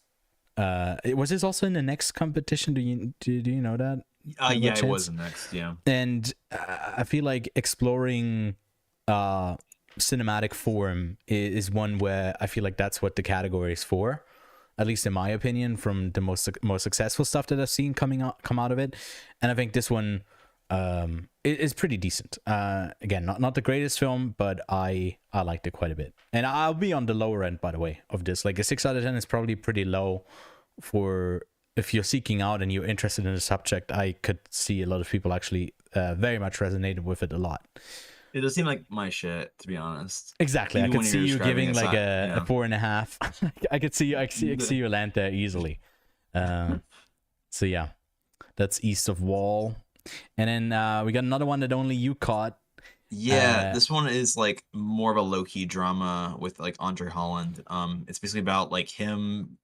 It's about 3 longtime Brooklynites who navigate careers, love, loss, and friendship against the rapidly changing landscape of their beloved city. But I feel like that synopsis kind of oversells it a little bit. It doesn't. It has a lot of themes of gentrification and like this like changing city of Brooklyn and like stuff happening with this main character's love life and him basically being in a love triangle and not really having like and not being like him not actually like making a decision. He's very indecisive, Right. because he's in between these 2 characters. But I even think the way that people went into this movie, and I read a lot of reviews saying that it's like a modest film and that like it doesn't really like explore a lot. And like while I agree with them that it doesn't really explore a lot of the subject matter that it presents initially, especially with the amount of like bike rides this character takes throughout Brooklyn. You see these like different sections of Brooklyn. You see like the different like towns he goes through and everything. So you definitely tell like this movie is about Brooklyn, but at the same time, this movie is very low key, kind of like like fun like romance drama thing where it's like as much as it has these themes that it touches on, it still is very much so just like a kind of low key romance drama. And I read, like I said, I read a lot of people just saying it doesn't go deep enough. But I feel like people just were expecting something different than what this movie was, and I do think that synopsis kind of ruins it for a lot of people. I found it kind of just like a nice time, a chill, nice time. It does have like moments where it's like gets pretty emotionally like driven in terms of these characters and what they're going through. But at the same time, I, I didn't find its thematic exploration of Brooklyn and what was going on with these characters to be as strong as just like the casual like nature of these conversations and how like nice it can be just to watch these characters just like kind of chilling out with each other. Some parts reminded me of like the Before trilogy, not in the way where it's like as good as those movies, but in a way where it's like I can definitely tell this director's inspired by Linklater. But yeah, I don't know. I feel like people were definitely over and or like over what's the word? They were anticipating something different to me. Right. Yeah. But I found it pretty decent. Mhm. Maybe like a 7, or it might be a 6 later on, but for now it's 7. Yeah, I'll try and catch this still because I do also have a screener for that. So I will have my thoughts on it, and hopefully I enjoy it. And then Sauna, this was another one that only I got to see, and yeah. So I think a lot of Sundance is oftentimes, or at least maybe it was just the online portion, a lot of like queer identity, is part of like the core theme, or maybe it's just the one that I ended up getting tickets for. And Sauna, it was part of the world cinema competition that it was playing at. It takes place in sorry, my cat just like put her nails into into my thigh. It takes place in Copenhagen and follows a lead that is quite frustrating to it follows a lead that is very frustrating as a person. He's a young gay guy who works at a sauna, where basically it's a place for like guys to come and hook up with each other. And then he meets a what's his name? Does it say Johan? Then he meets William, who's a transgender man, and makes a bunch of decisions for the benefit of like putting that relationship on the fast pass. Some shortcomings in his own life that he's like not properly working through, being a bit selfish but also wanting to be passionate, and I think it kind of can't escape the like tragic stereotypes of queer relationship dramas that often happen when we get like a narrative feature about like queer identity, but it's also like pretty great just for the sake of representation, and the way that like a lot of stuff that maybe a cis hetero audience wouldn't be too familiar with, like normalizing some of the struggles while not victimizing everyone in it, as I think that to me was interesting with our lead, who is more of a surrogate for a less understanding person, even though he is like a gay and from that community. He's like, then there's another step for the experience that William is going through, and I think it packs a lot in there. I don't know if it 100% comes together, because like a lot of the decisions of that lead character are so frustrating to see, where it's not for the sake of a well-rounded person that is not just like existing on the page of like a movie script and in the movie. It's just like frustrating for the sake what feels like a bit to be frustrating, and that was really grating to me. So I didn't love those aspects, but I still think it's a pretty decent film. I ended up giving it a 6 out of 10. And yeah, I mean, sounds about like the kind of thing that I would expect from. I mean, especially since like this movie didn't really get a lot of viewership. One thing I will say about the World Cinema dramatic section is that not a lot of people watch a lot of these movies.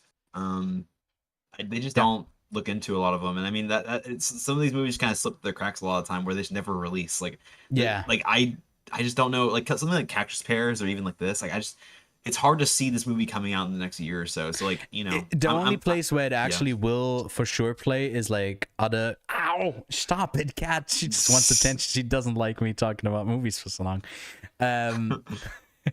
It's at other like queer film festivals where you definitely find an audience for it, but outside, like for a commercial release, some of these, I feel like I have this with Sundance every year, where it's like, okay, I see you at a festival, this works, this is a decent festival movie, but unfortunately it's like a festival movie. I don't know how much of an interest would that, or even at a festival, you know, with it being online accessible, I just don't know how much actual interest is for it, which is a pity, because I feel like it's a valuable film. I don't think like from its narrative it's great, but from the story it tells, it's actually like, you know, would be quite educational for a lot of people. But yeah, that's Sauna. And then we have Ricky. I'm getting a lot of background noise in your end, by the way, Connor. Oh, I'm sorry. What's going on? It's like a fan or something. Oh, no, it's... Oh, I guess he's not talking, so... Okay. Let me see if it's like... Oh, okay. Sorry. No, no worries. We're looking at this real quick, and then we're moving on. I'm putting away my mic closer to me. I don't know why it's so loud. Yeah, no, it's still coming in. I don't know. We had a bit of background noise, I think, the whole time, but I don't think it was bad. No one complained about it. Oh my god, what? Because my mic just stays on. Okay. Is it okay now? It's about the same. I guess you need to Same. talk for it to come through. What's going on? Um, Like, it wouldn't be a quite on set festival recap unless there's like one technical yeah. difficulty, which usually I Right. cut those up, but they happen all the time. I think it might literally be my laptop because I stream from my laptop. Or not stream, but I Oh, record from my laptop. So it might and literally be my laptop. it's just the noise of the laptop. Okay, well then we'll just Yeah. like ignore I'll it. point But away. also, which I haven't said yet, obviously you can catch this on the live stream right now, but I'll make sure to, all the time we're yapping and we're awing and whatever, I'll cut those out and make a bit more of a neat, concise video of our recap that is just like the reviews and everything. Oh, we sound okay? Okay, well, if Fresh says we're okay, then we can move on. So, Connor, tell me about Ricky. Yeah, so Ricky is one that I knew there was a short film based on it that came Yeah. out a couple years ago, I think 2 years ago. And I haven't seen the short film, so I don't know how that turned out, but like I heard a lot of good things about it. And so I was interested in watching this full length version of it. I know a lot of short films when you see them, you're like, this could only exist as a short film, so extending it into a full feature kind of Mm-hmm. seems like a big feat. But I Yep. personally really enjoyed where this movie went. I think parts of it do remind me of a lot of like stories about and so like movies about like people coming out of incarceration and kind of trying to adapt with life after incarceration, trying not to be caught with anything, trying to be with Yeah. connect with like their parole officer and all this kind of stuff. So like it's not like a unfamiliar story, but I think the way this movie goes about telling its story and like especially the performances I think are really strong. Stephen James is really incredible in this. I think his performance is able to channel the sort of like childlike innocence as well as this like hardened masculinity he's gotten from prison. But this movie is basically about him being imprisoned at the age of 15 and then not getting out until he's 30 years old. So Mm. that sort of like emotional stunting really does affect this character and like how he experiences life. Like there's parts of it where he's trying to get his driver's license and like Mm-hmm. he's like having like first time like sexual experiences, stuff like this, where it's like this character is so emotionally and mentally young to see this like older character go through these things and see this actor able to channel all these emotions is really strong. I think Mm-hmm. the differences between his social performance and his like sort of fragile interior is really powerful to see like those dynamics. I think like the way this movie is shot as well, it's shot in a very like uh guerrilla kind of filmmaking kind of way where it's a lot of Mm. like crash zooms, a lot of handheld. Okay. Crash zooms. It's yeah, it's Damn. weird. Okay. It's a very odd looking movie, but it works for me. Right. Especially as you like settle into its vibe. And I know I mentioned like GTA earlier, but it feels like kind of like the way the dialogue is written feels like kind of like the crassness of that, but not in a way where it's like immature or anything. This movie's very, if anything, this movie's very mature and very Okay. like knows like how to approach this kind of subject matter with this character. Yeah. Cheryl Lee Ralph is really good in it too. I think she's a parole officer. She's really great. I think this performance is very different than stuff that people have seen her in, Yeah. especially in Yeah. like Abbott Elementary, because she's like a parole Mhm. officer. Yeah. She's kind of hardened and is very like strict with them. But yeah, I mean, there's moments of this I still very vividly remember with all the movies I watched. To have movies actually stick in my brain, I feel like it's pretty important. And yeah, I really connected with it. I really enjoyed it. Definitely has some beats that are very familiar. But I don't know. I feel like the performances and the way this movie's shot, or it just makes it really special to me. Mm-hmm. Yeah, this one is still on my watch list, and I think it's another one where I do have a screener for it left. So, we made sure to at least get some of them. So I should be able to catch it myself, and I'm keen from how you describe it. It might be quite for me. So. Mm.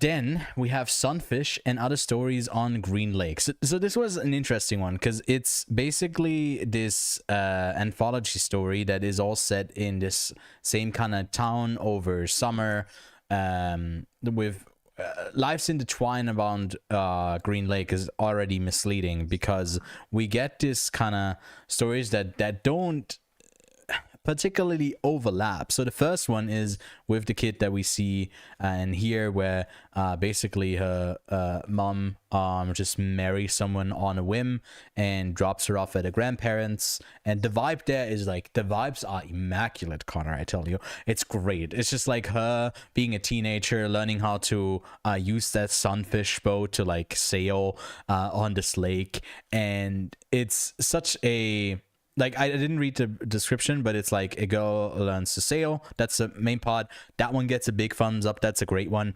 A boy fights for first chair. That one's alrightish. It's not bad, but it, like, I don't know. I don't love where it ends, and what it feels a bit like of a nothing story for me. And then two sisters operate a bed and breakfast. And the fisherman is after the catch of his life. The fisherman one was by far the worst one. It was so tonally different from the rest. It was really odd, and that's the only one that kind of overlaps, because this one is the third, this one is the second, and this one is the fourth. And I was really disappointed that we don't go back to the girl here, because she and her grandparents were such a they were such a good vibe. Like, the grandparents were like just sitting outside looking at like mallards and being fascinated when they see like one that they haven't seen like ever before, so like a tiny one that was also without its mother. So there was a very obvious allegory to the kid being dropped off, and I think it's like almost so in your face that it, like, for the teenager, that's the moment where she like realized. And I thought that was really like, it worked really well, where like, obviously you don't need as an audience member to have that, you know, so in your face, but for that character, she needed that. It's like, oh, I'm literally 14 and this is deep, and it worked so well to like, in the constraints of that story. And then when we went further and further away from that main thing, it was really disappointing to me. And the only reason why I like the fourth one again the most, with the two sisters operate a bed and breakfast, is because they are like neighbors to the grandparents while she's dropped off. And unfortunately, we never see that other character again. So it feels like a bit of a tease to go back to them. It's like, oh, we're gonna end. They never really truly overlap, and I think that's just like a very much a missed opportunity. From the director, we also talked about this when I watched it with my friend, and he said like, it definitely gives the vibe. Sometimes you just know someone makes their directorial debut, and that is definitely the case with Sierra Falconer here. She grew up in that area. That's what they were talking about in the Q&A afterwards. So like, maybe that part of it is authentic. I just wish she had stayed with cutting out the two middle stories and just like focusing on this girl who learns to sail and the bed and breakfast, because they're so close next to each other that there's maybe a bit of a tease that there might be an overlap afterwards. But I don't know. I just wanted that movie to cut out the first part and extend the third act a bit more, and it would have been a better movie. But still, the first part is really good. So it averages out for to a 6. But if you quit after the first one, it might even be like an 8 out of 10 to me. It was pretty solid. But yeah, that's Sunfish and Other Stories on Green Lake. And then we have another one that I have yet to get to. Ewan, I will just say, I just found out that my audio. Oh my god, his audio is so much better. It was recording from my some camera audio. Oh really? I don't understand. Yeah, because whenever I plugged in my phone, it like automated to that. Sorry, I should have questioned that, because he sounded obviously way worse. Totally fine. But I forgot how good his audio sounds. Does everyone hear how good his audio sounds? It's crazy. Yeah, it's crazy. I'm so sorry. No, you're good. Was like messing with my microphone. I'm like, why is it still making sound when I mute it? And then I'm oh, that's why. Okay, awesome. Sick. Well, it's a lot better now, but I guess for the final view, we'll get your crispy, clean, smooth voice. Yeah, sorry about that. Did it sound okay? I hope it sounded like there was a lot of background noise, but I think no one really, and especially because we are cutting it down, I'll like make sure to smooth it out a bit more. It wasn't bad. Like, I understood you perfectly. There was just like a bunch of background noise that I didn't really know where it came from. Okay, I'm so sorry. No, you're good. You're good. Tell us about This seems like a. Sukkwan Island. It sounds like a gotcha joke of like, you know, dragon Yeah. and stuff. Sukkwan these nuts or Exactly.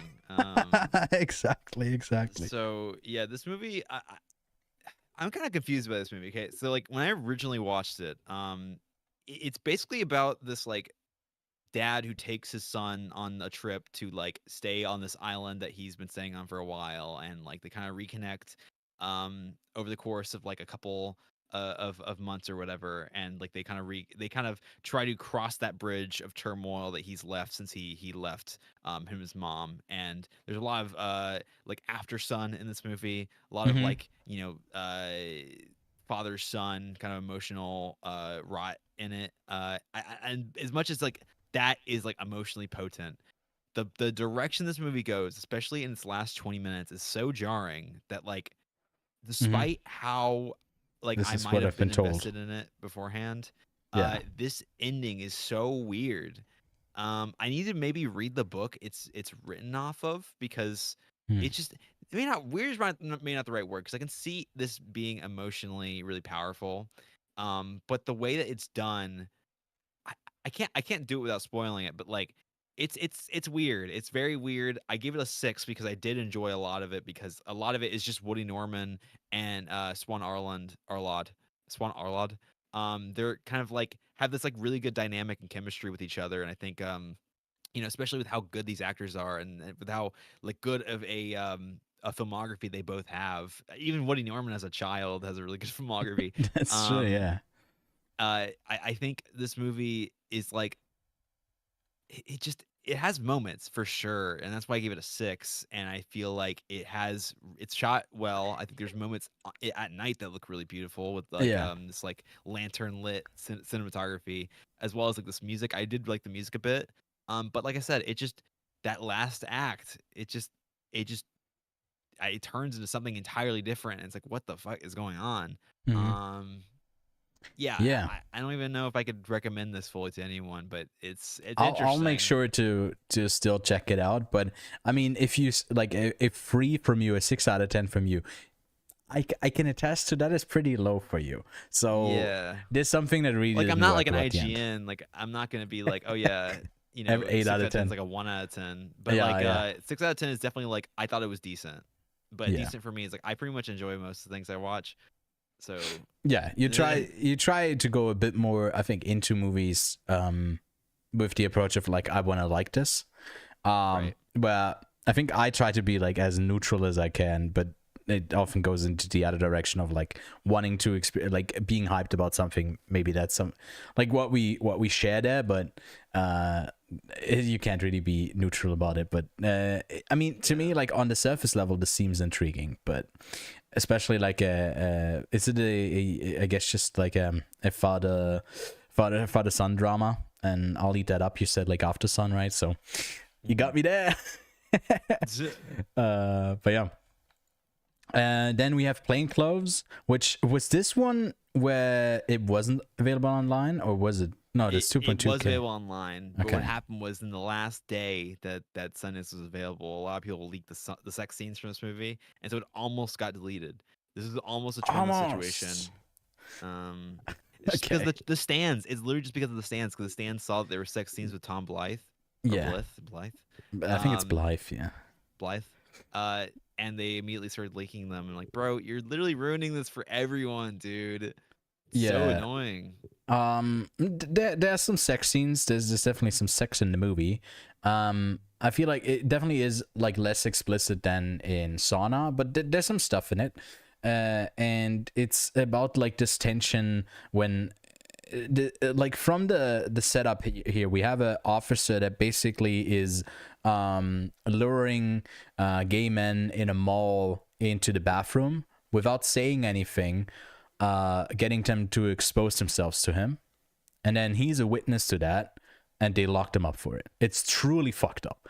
And that's like how this movie starts out, and I think that part of it is not really used well enough, of like how despicable of a thing like what this guy has to do.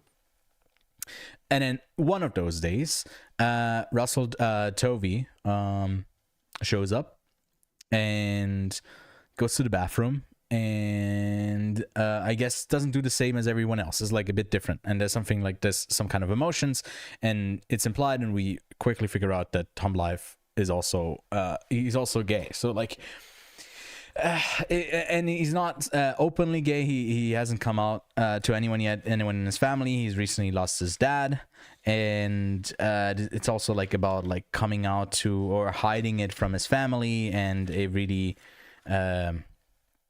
I guess still not accepting time period that he lives in. I'm just trying to check when it takes place. I think it's like in the 90s. Yeah, it's in the 90s. And it, like then they fall in love. They have like kind of this like fall in love. It might be a bit too much, but they say he falls in love with a target. Like he definitely falls in love with the target. And we don't know much about this other guy. There's a bit of like again, the sex scenes are then from those two that were leaked, and it just like doesn't fully come together. It like has a lot of okay, so I think one thing that we should get out of the way is like my review, which was, in my opinion, not pretty funny. It's a Sundance version of Skibbity Toilet starring Tom Life as the cameraman, because essentially the way that like what I haven't said yet is his whole visual presentation of this film is crazy, and the way that it like constantly like gives you static noise each time this person feels slightly anxious. So it's like constantly like really loud static noises to represent anxiety. It constantly changes aspect ratio, the way that it like not even just time period, which it also does. Like the later times in the story is like in scope, and the rest is like in a more 4:3 aspect ratio. But then it's also doing different shots for like doing POV perspective shots, but it doesn't stay 100% just with Tom Blythe's character. Sometimes it shows other people's perspectives, and it's just like it's so all over the place, where again we said no, it's got to be a directorial debut, and fair enough, it is a directorial debut where you can see like okay, someone's maybe testing out a lot of stuff. It's just not fully coming together. It's like one too many things where maybe on a story level it needed to be better. I also don't think the character and the performance is like particularly exciting or great. So this one was pretty underwhelming. I can't say that I enjoyed it or that I would recommend it. It was pretty Damn. Yeah, no, I was interested in this one, but I'm sad to hear that it kind of doesn't work like stylistically. I'm still probably gonna check it out, considering this was one of the bigger hits from the festival. Wait, I gotta turn you up now. Now you're more quiet. There we go. Sorry. There you go. I still gotta check it out, because like I heard this is like one of the bigger hits from the festival. Yeah, for sure. I mean, 2.2K on Sundance. Yeah. Wow, that's crazy. Yeah, it's crazy. Yeah, because Sorry Baby had 2.9, I think. Oh, okay. So it's like all like they're really neck and neck. But yeah, I don't know. I do like the stylistic kind of like risks that these kind of movies do, especially with like sound design and stuff like that. So I'm probably going to still check it out. But like you said, knowing that it kind of just doesn't all like mesh. Maybe with tempered expectations, not with like. I feel like then it's still interesting for the visual approach, even if it doesn't work for you. I think that part of it is still like worth discussing, and it's pretty interesting. Right. Then another one that we both saw, which I guess had maybe some. I mean, it's also got 2.3K, and I think those solely are. It's got a rating as well, pretty low one. I think similar to Ayo Edebiri with Rachel Sennett. Yeah. This is where the letterbox people reside, you know, for those fan bases, and it's by Katarina Zu, and also stars her in the lead role as this cam girl who struggles with an increasingly toxic relationship with one of her clients while rekindling her relationship with her dying estranged father. I don't think this movie works at all. It's so all over the place. None of the story beats, like the one with Austin Amelio, who's the fan, or the father. Like sometimes we just jump to a scene and feels like they just forgot like the moment that led up to the scene. You just like, okay, we're in the next scene, which to me also screams lack of experience in like cinematic narrative storytelling, and it probably comes down to that. It has some obviously like moments that it wants, but I feel like it doesn't work as a whole thing, and even in the like moments itself it doesn't really work. So pretty like big miss all around for me. I mean, I definitely think I enjoyed it more than you. Yeah, what did you give it? Oh, you gave it. I you gave it gave like it a 7. Oh, okay. But it could very easily be a 6. My only thing with this movie is that I think parts of it, like I think the only thing I think that didn't really resonate for me, was the stuff with the like online guy or whatever, because he didn't really like fully become like any kind of character. That honestly, that's my biggest thing with this movie, is that no one around her really is like a character. They're all like kind of like ciphers for her own story. Oh yeah, the Rachel Sennett character is pretty infuriatingly nothing. Just kind of she kind of is like Rachel Sennett. Like that's my thing, is that like when you cast actors like that, like you're just expecting them to be themselves, and so like when people see them, they just see them as the actor, and so like I imagine that like she doesn't really have to do much writing to make her much more than that.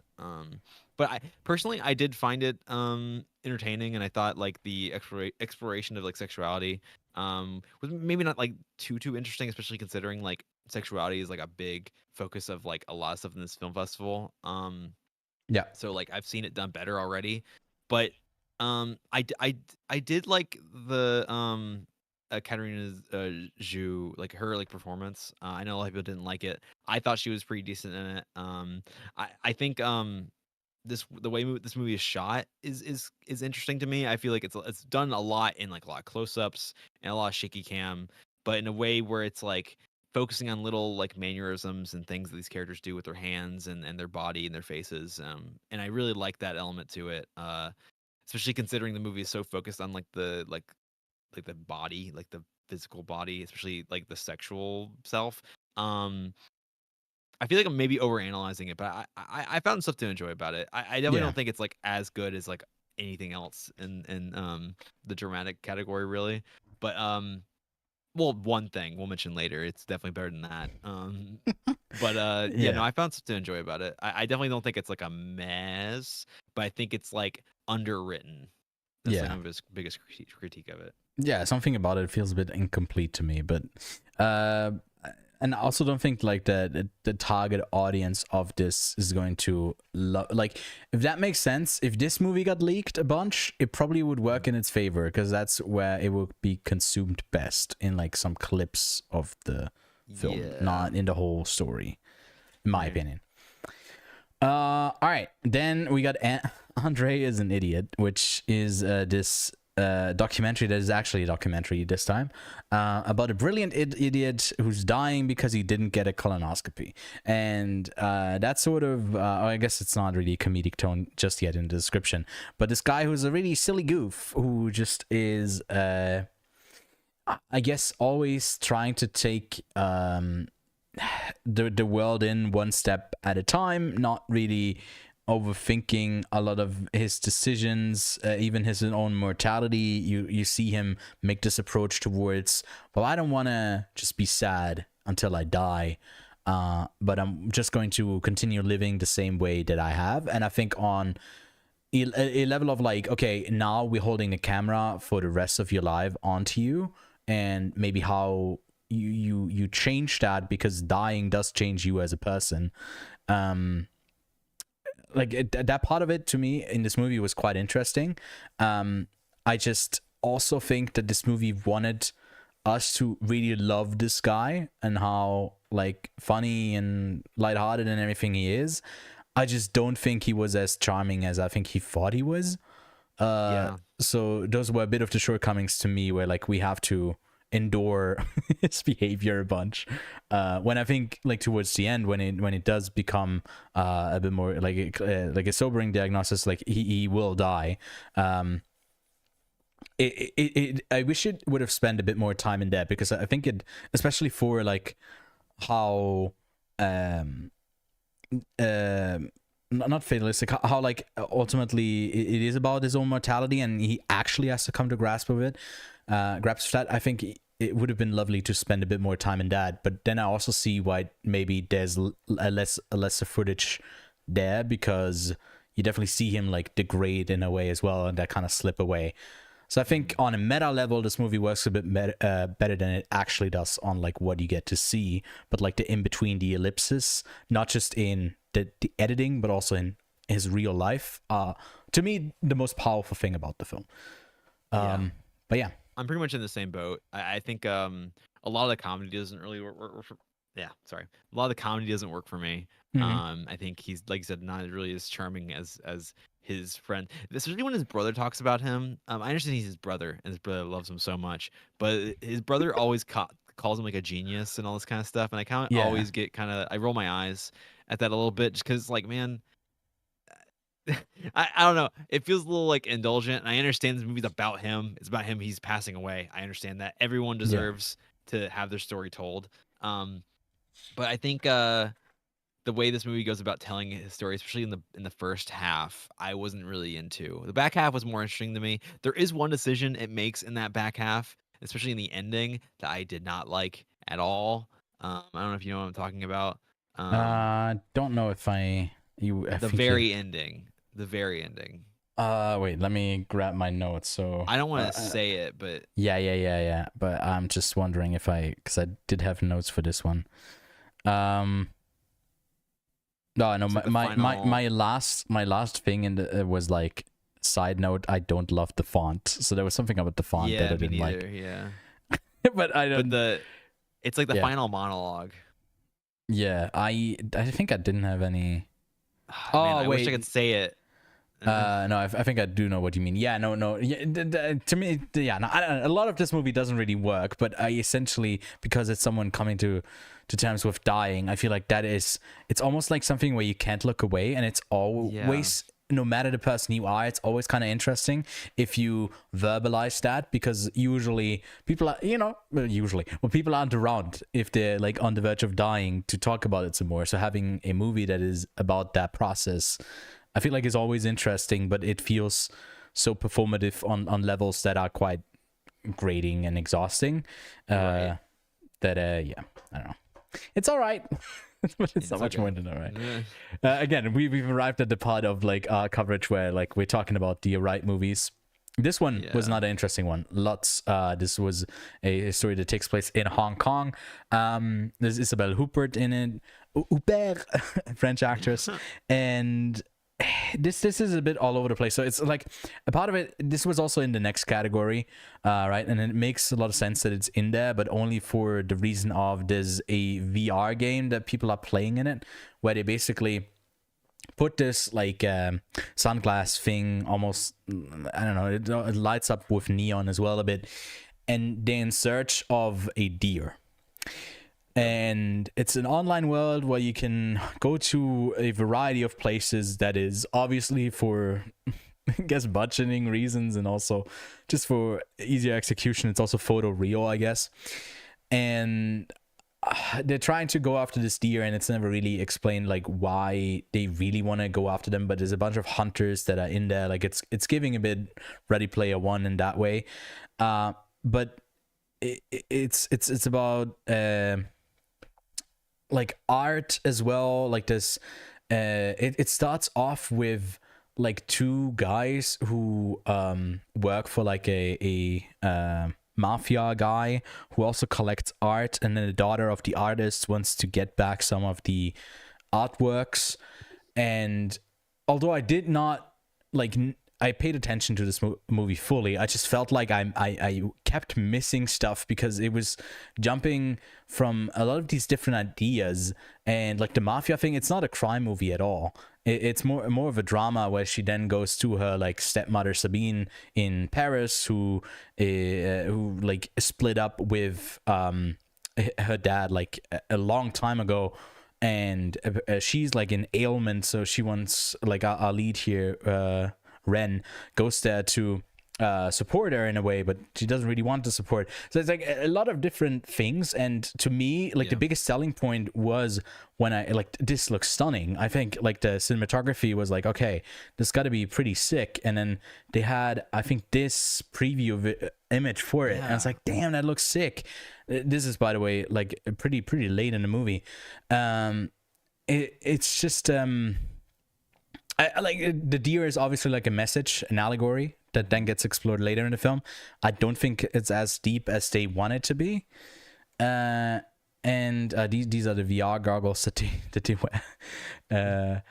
And I wanted to get more of like this character, but we didn't get much of like him working for this crime guy. It's more about like these two's relationship, but everything is so muted when the color presentation in this VR world is so over the top. Like, it's also about like escaping the real world, and so much of it just doesn't really come together. That spoilers here.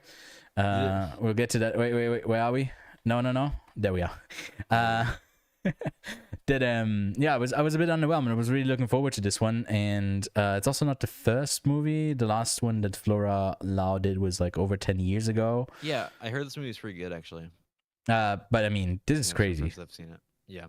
200. What friends, Connor? There's less than 250 people have seen it. Well, people that like don't use Letterboxd.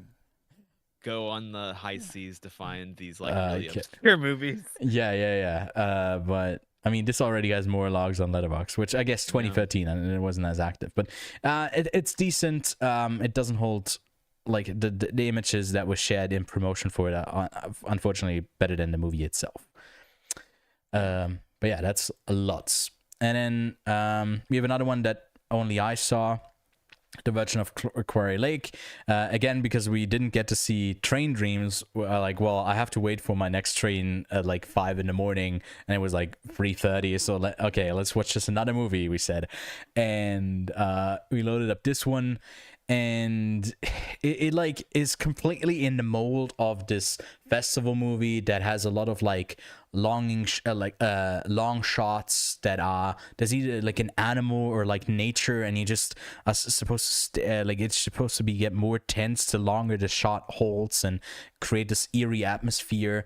And it's just a really odd premise of like these three teenagers, Dolores Oliviero being the lead here, who's basically the only character who actually does something in the movie, who is this good-looking teen who is in love, wants to get with one of her friends, and then a 30-year-old comes in and is really interested in this 19-year-old, and they hate her. Her name is Sylvia, and Diego is interested in her, but I never knew why anyone's interested in Diego.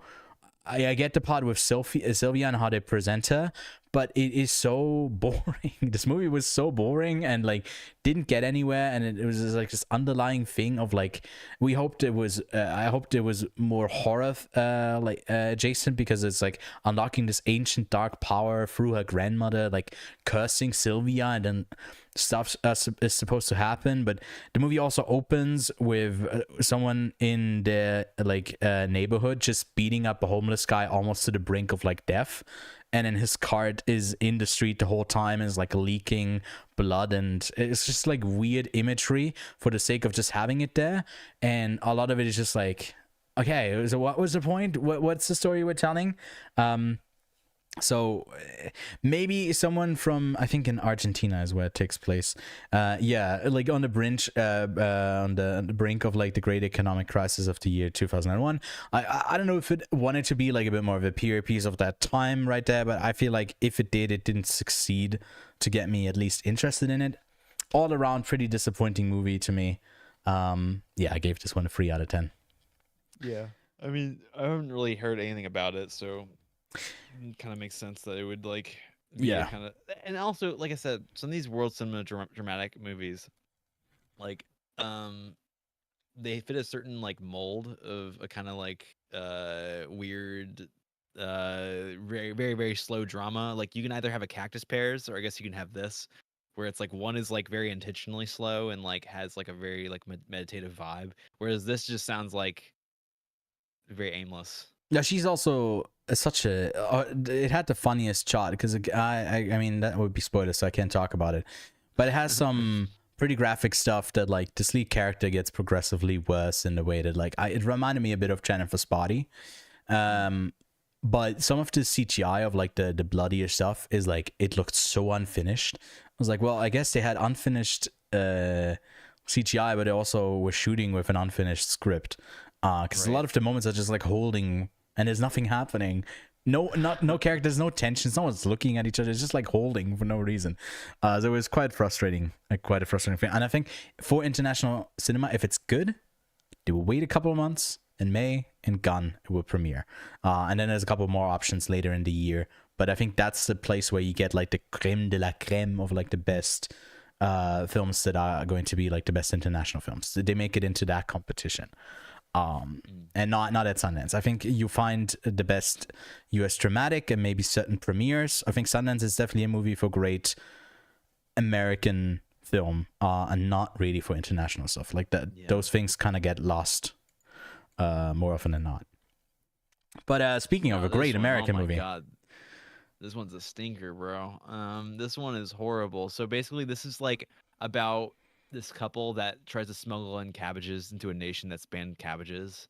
They're played by Himesh Patel and Sarah Goldberg. And they're being chased by Matt Berry and Steven Yeun, who Steven Yeun is not even in this movie very, very much. The order of casting doesn't really make much sense to me because Steven Yeun is in it so little that like him being third bill makes no sense. It really is. Yeah, like he should have. He's one of the only actors that actually gets the dialogue to me. It actually gets on that wavelength for what this movie's trying to go for, at least from what I can tell. But it's very like Yorgos Lanthimos adjacent, but in a way where it's trying to be kind of like the inherent idea is kind of quirky, right? Like the nation that's banned cabbages. How could that happen? But the more it dives into it, the more it like goes into this nation and like why exactly they hate cabbages and all this kind of stuff. It's like, oh my god, so boring. The explanation's like kind of boring. It's basically like I'm not gonna spoil for people that are interested in. They'll watch it. They ban it for like reasons that have to do with like a war that's happened in this nation or whatever. And it's like it's not silly enough and it's not serious enough. It's just in between, and it's an uncanny genre melding that just doesn't work ever. I think it's shot pretty boringly. As much as like I do like some of the visuals of it, especially with like how symmetrical a lot of the shots are and how like the outdoor shots are actually pretty well lit, it still isn't really like pleasing to the eye. Like it's very one note. This entire movie is pretty one note, honestly. I don't think this movie really hits anything other than like the Yorgos Lanthimos kind of variant style. It's just very boring. Didn't like it. It should have stayed in the blacklist because this script apparently was in the blacklist for a long time. To the point where like people were saying like, yeah, this is one of the best scripts that has been left like in the blacklist for forever or whatever. But it should have stayed there. There's no reason this movie should have. I think it's based on a play too, and it's like, how is that play any better? Well, that makes sense if you say it's like pretty flat and boring in its presentation. I guess that's like you gotta bring the most out of a play in how you adapt it. But I guess there wasn't much to begin with this one. No. But yeah, and then we have one final film that, oh my god, I really don't like this film. It's like to me it was like there's just a Q&A afterwards for brides. They also mentioned that for a lot of these stories about like documentaries or other dramatized retellings of this, either make the women who go down to Syria like to join ISIS either like these misled victims, or they make them evil, like conniving evil. They knew their intentions all the way through, and what they want to do with this movie is like be somewhere in between, where these two teenagers who don't have a great life in the UK, like getting bullied for their identity, like just a lot of Islamophobia, all of that in the UK. Giving that as a reason and some like personal struggles they have at home for them to go on this road trip, go away to Syria and seek like a better life there. And it never sells me on why they actually think this is a good idea. I think it tries to go to a place where it like maybe confronts them with their own naivete, but it never fully does it. It's just these are like they also mentioned this in the Q&A. They wanted to have like two intelligent like people who make choices, and this is the like conclusion of all the choices that they've made. And I could not for the life of me think of two dumber characters that I've seen in recent memories on screen. They're so annoying and dumb. It's like, oh my god, it really is pretty horrible. And I also don't think that the approach they go down is like, this whole movie is basically the trip down there. And I'm not spoiling it here, but the movie ends pretty abruptly, and then basically does like a flashback to like an earlier thing of like, this is how they met. And it tonally is just so off the whole time through. How did they go about the thing? I completely get where they're coming from, especially how they described it in the Q&A. It just does not work. Like, never. It is it's filled with a ton of flashbacks. Our lead, who is the girl on the right, though, a lot of the times when she's like thinking, you get like a quick glimpse of her mom at home, or like basically a reminder of like, this is what she's thinking right now. And it never holds on a moment to actually, like, I don't know, think the audience can kind of see in her face what she's feeling. It always needs to show it to you. And it's just really bad filmmaking, bad writing, pretty bad performances, and a tone-deaf script. I think my friend here said somewhere between amateurish and offensive, and I couldn't agree more. Yeah, this one was a big miss. Damn, that's disappointing. Actually, like one of my most anticipated coming out of like the world cinema dramatic. Yeah, it's the most promising. If you do it correctly, it could be the Atropia thing of like nailing that balance right, where it has something to say while still having like maybe not the comedy, but the kind of bits of like this coming of age teenage dynamic that could be interesting to explore. But even that, like, this character on the left is so annoying that, yeah, I don't know.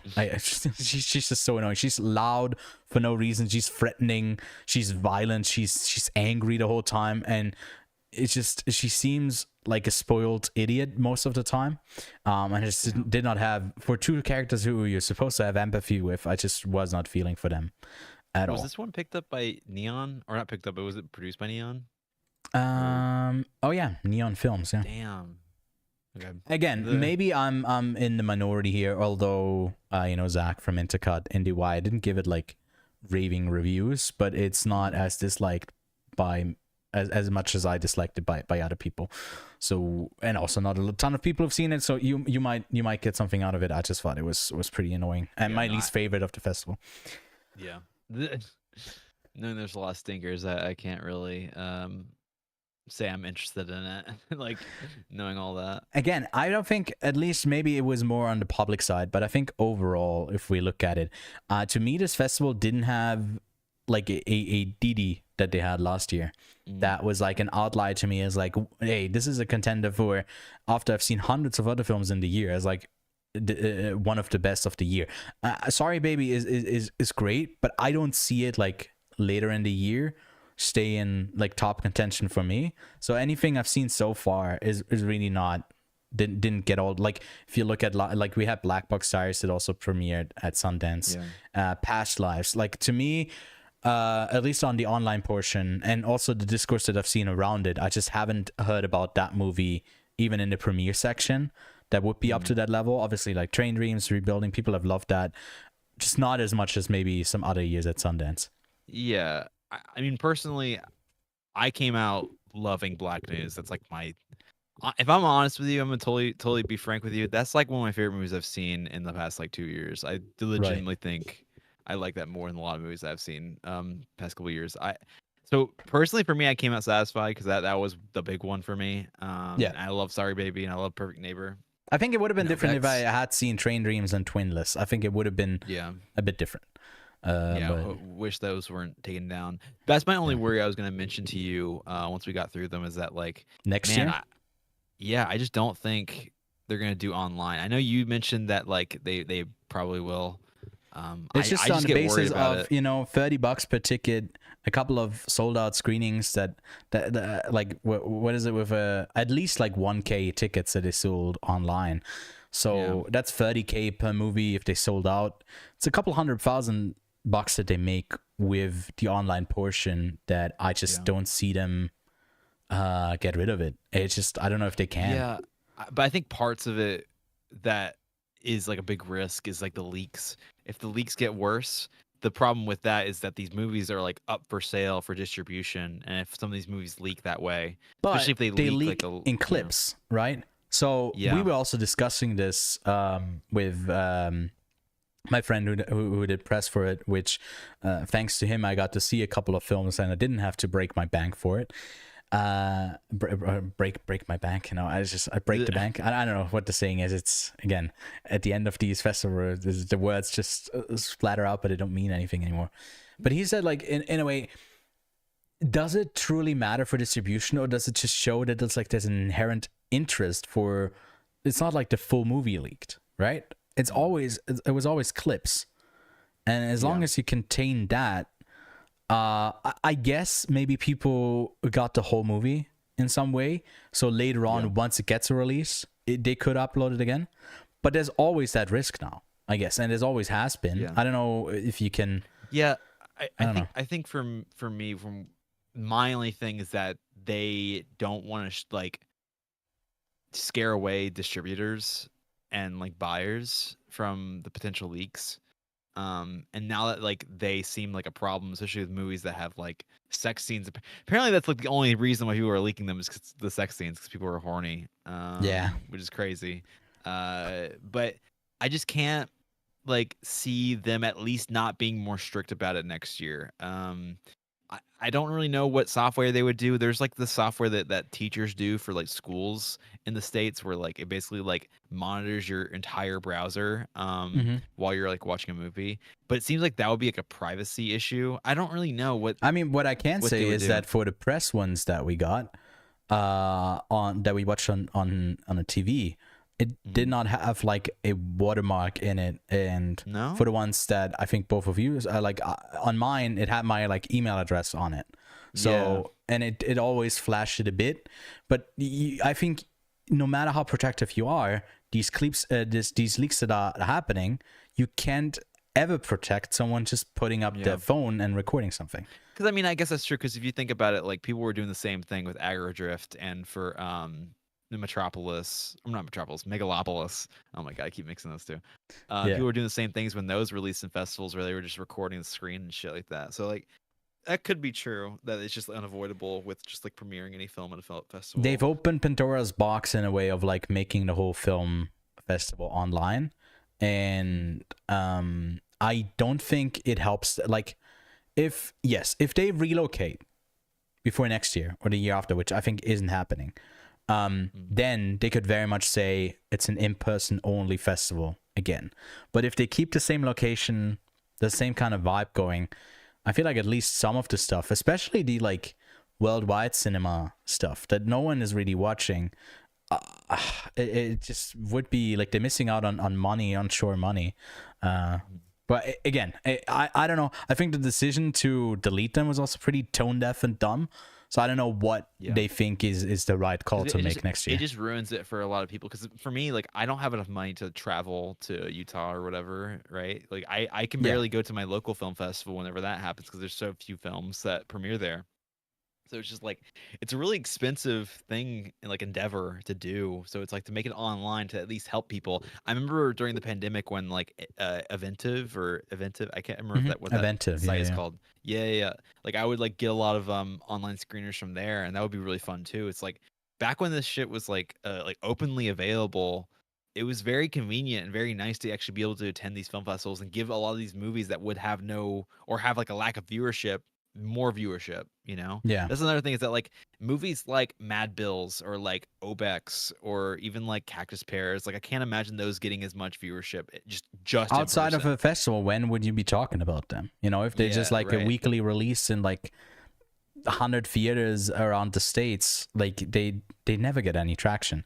So this is what they rely on, and as you know, as weird as it sounds, sometimes again, it's not happening for these smaller titles. Of course, it is when the star power is there and the, like. But to me, is also if there's Dylan O'Brien naked, that subsection of people are not interested in the movie where he's in, watching that. Yeah. They're more interested in that scene. So once that leak is done, they don't give a shit. They're not gonna. They're not your audience. You're not missing out on any sales.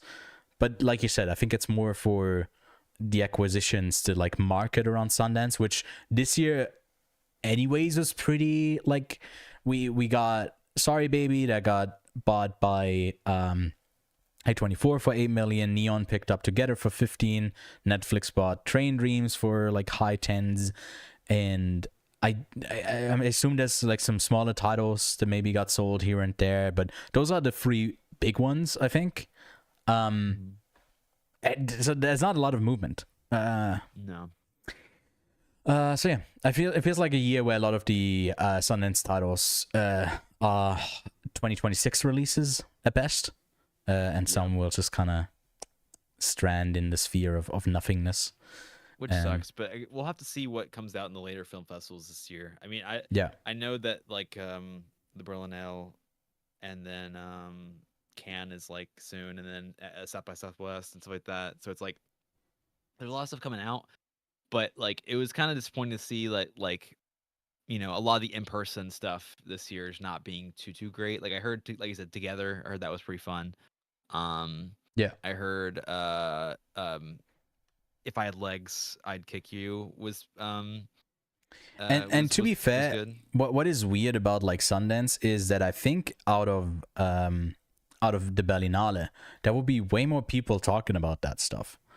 And I don't know what it is. I just feel like the discourse is very, maybe it is, I think it is that's like super hard accessibility thing. Where like it's a festival that when you sign up for press accreditation, you gotta put in your sexual orientation, everything, every disability. They want to know everything because they want to, it's great on their fucking balance sheet. Like I know I'm not on a balance sheet, but like the data they want to collect on people and for representation. And it's a festival for that is great. It's just if they then don't make it accessible to people to actually see the movies, that it's kind of a backwards approach that seemingly is only on the surface level actually progressive. So I've had my gripes with the festival for years. Maybe it is also because we 3 years back to back are not getting in, when I don't really see why, when we've done festivals with way bigger titles with like, you know, Gun and Venice and everything there, and this one seems to be focused on this hyper exclusivity, and it really is also represented through them taking off certain films. So to me, but I think that kind of wraps it up for our coverage, unless maybe we want to briefly grab our lists of like our rankings, which I do have over here, so let me grab them real quick. So maybe we can start with wait, did I have to, no, this is wrong. Where do I have your list? Your list is here, sorry. Production. All right, this is your list, and your rankings for it. Maybe if you wanna go over it briefly. So at the bottom, I got Bubble and Squeak, which is horrible. No one should check it out. I genuinely believe that. I think it's really boring. Andre's an Idiot, then number 15, then Sukkwan Island, Sukkwan These Nuts, Love Brooklyn, Atropia, Bunnylovr, Serious People, Ricky, Mad Bills to Pay, Cactus Pears, By Design, Omaha, Obex, Perfect Neighbor, Sorry Baby, and then Black News. Awesome, and you gave 5 stars to Black News, so something that I really loved. And for me, I think we saw about the same amount of movies. Maybe I did get the pleasure of binging through a couple more, because I did watch like 8, I think, in one night. But at the bottom, I got Bride, Stand, The Virgin of Quarry Lake, Bunnylovr, By Design, Lutz, Atropia, Plainclothes, Andre is an Idiot, Sunfish and Other Stories on Green Lake, Sauna, East of Wall, Black News, Terms and Conditions, Serious People, Two Women, Omaha, The Perfect Neighbor, Obex, and then my favorite of the festival this year was Sorry Baby. But yeah, that wraps it up for our coverage this year. Thank you so much, Connor, for walking us through what you've binged at the festival. And we're looking forward to doing it again next year. Hopefully, again with a press accreditation. We're gonna try and try and get some of us there, maybe virtually. We'll see. We'll keep you posted on, I guess, any updates from Sundance and how they're gonna change about like how they are doing this festival. You know. Yeah. Hopefully, international press will still get to talk about it, because I think it's really valuable, especially for sales internationally for these smaller titles, or even the bigger ones, even the ones from Neon and A24. They only do stateside distribution in a lot of countries, so there needs to be another seller to bring it to local markets. So it's really important that a lot of people worldwide get to see these films. But yeah, all right, with that, we're signing off. I think we're going, Connor. We're gonna get some rest, and then we'll be back sooner than you think to watch some more movies from some upcoming film festivals. Yeah, but thank you so much, and we'll see you soon. Yeah. See you guys. Bye. Oh, wait, I got rid of you. I'm sorry. This is like a black box on top of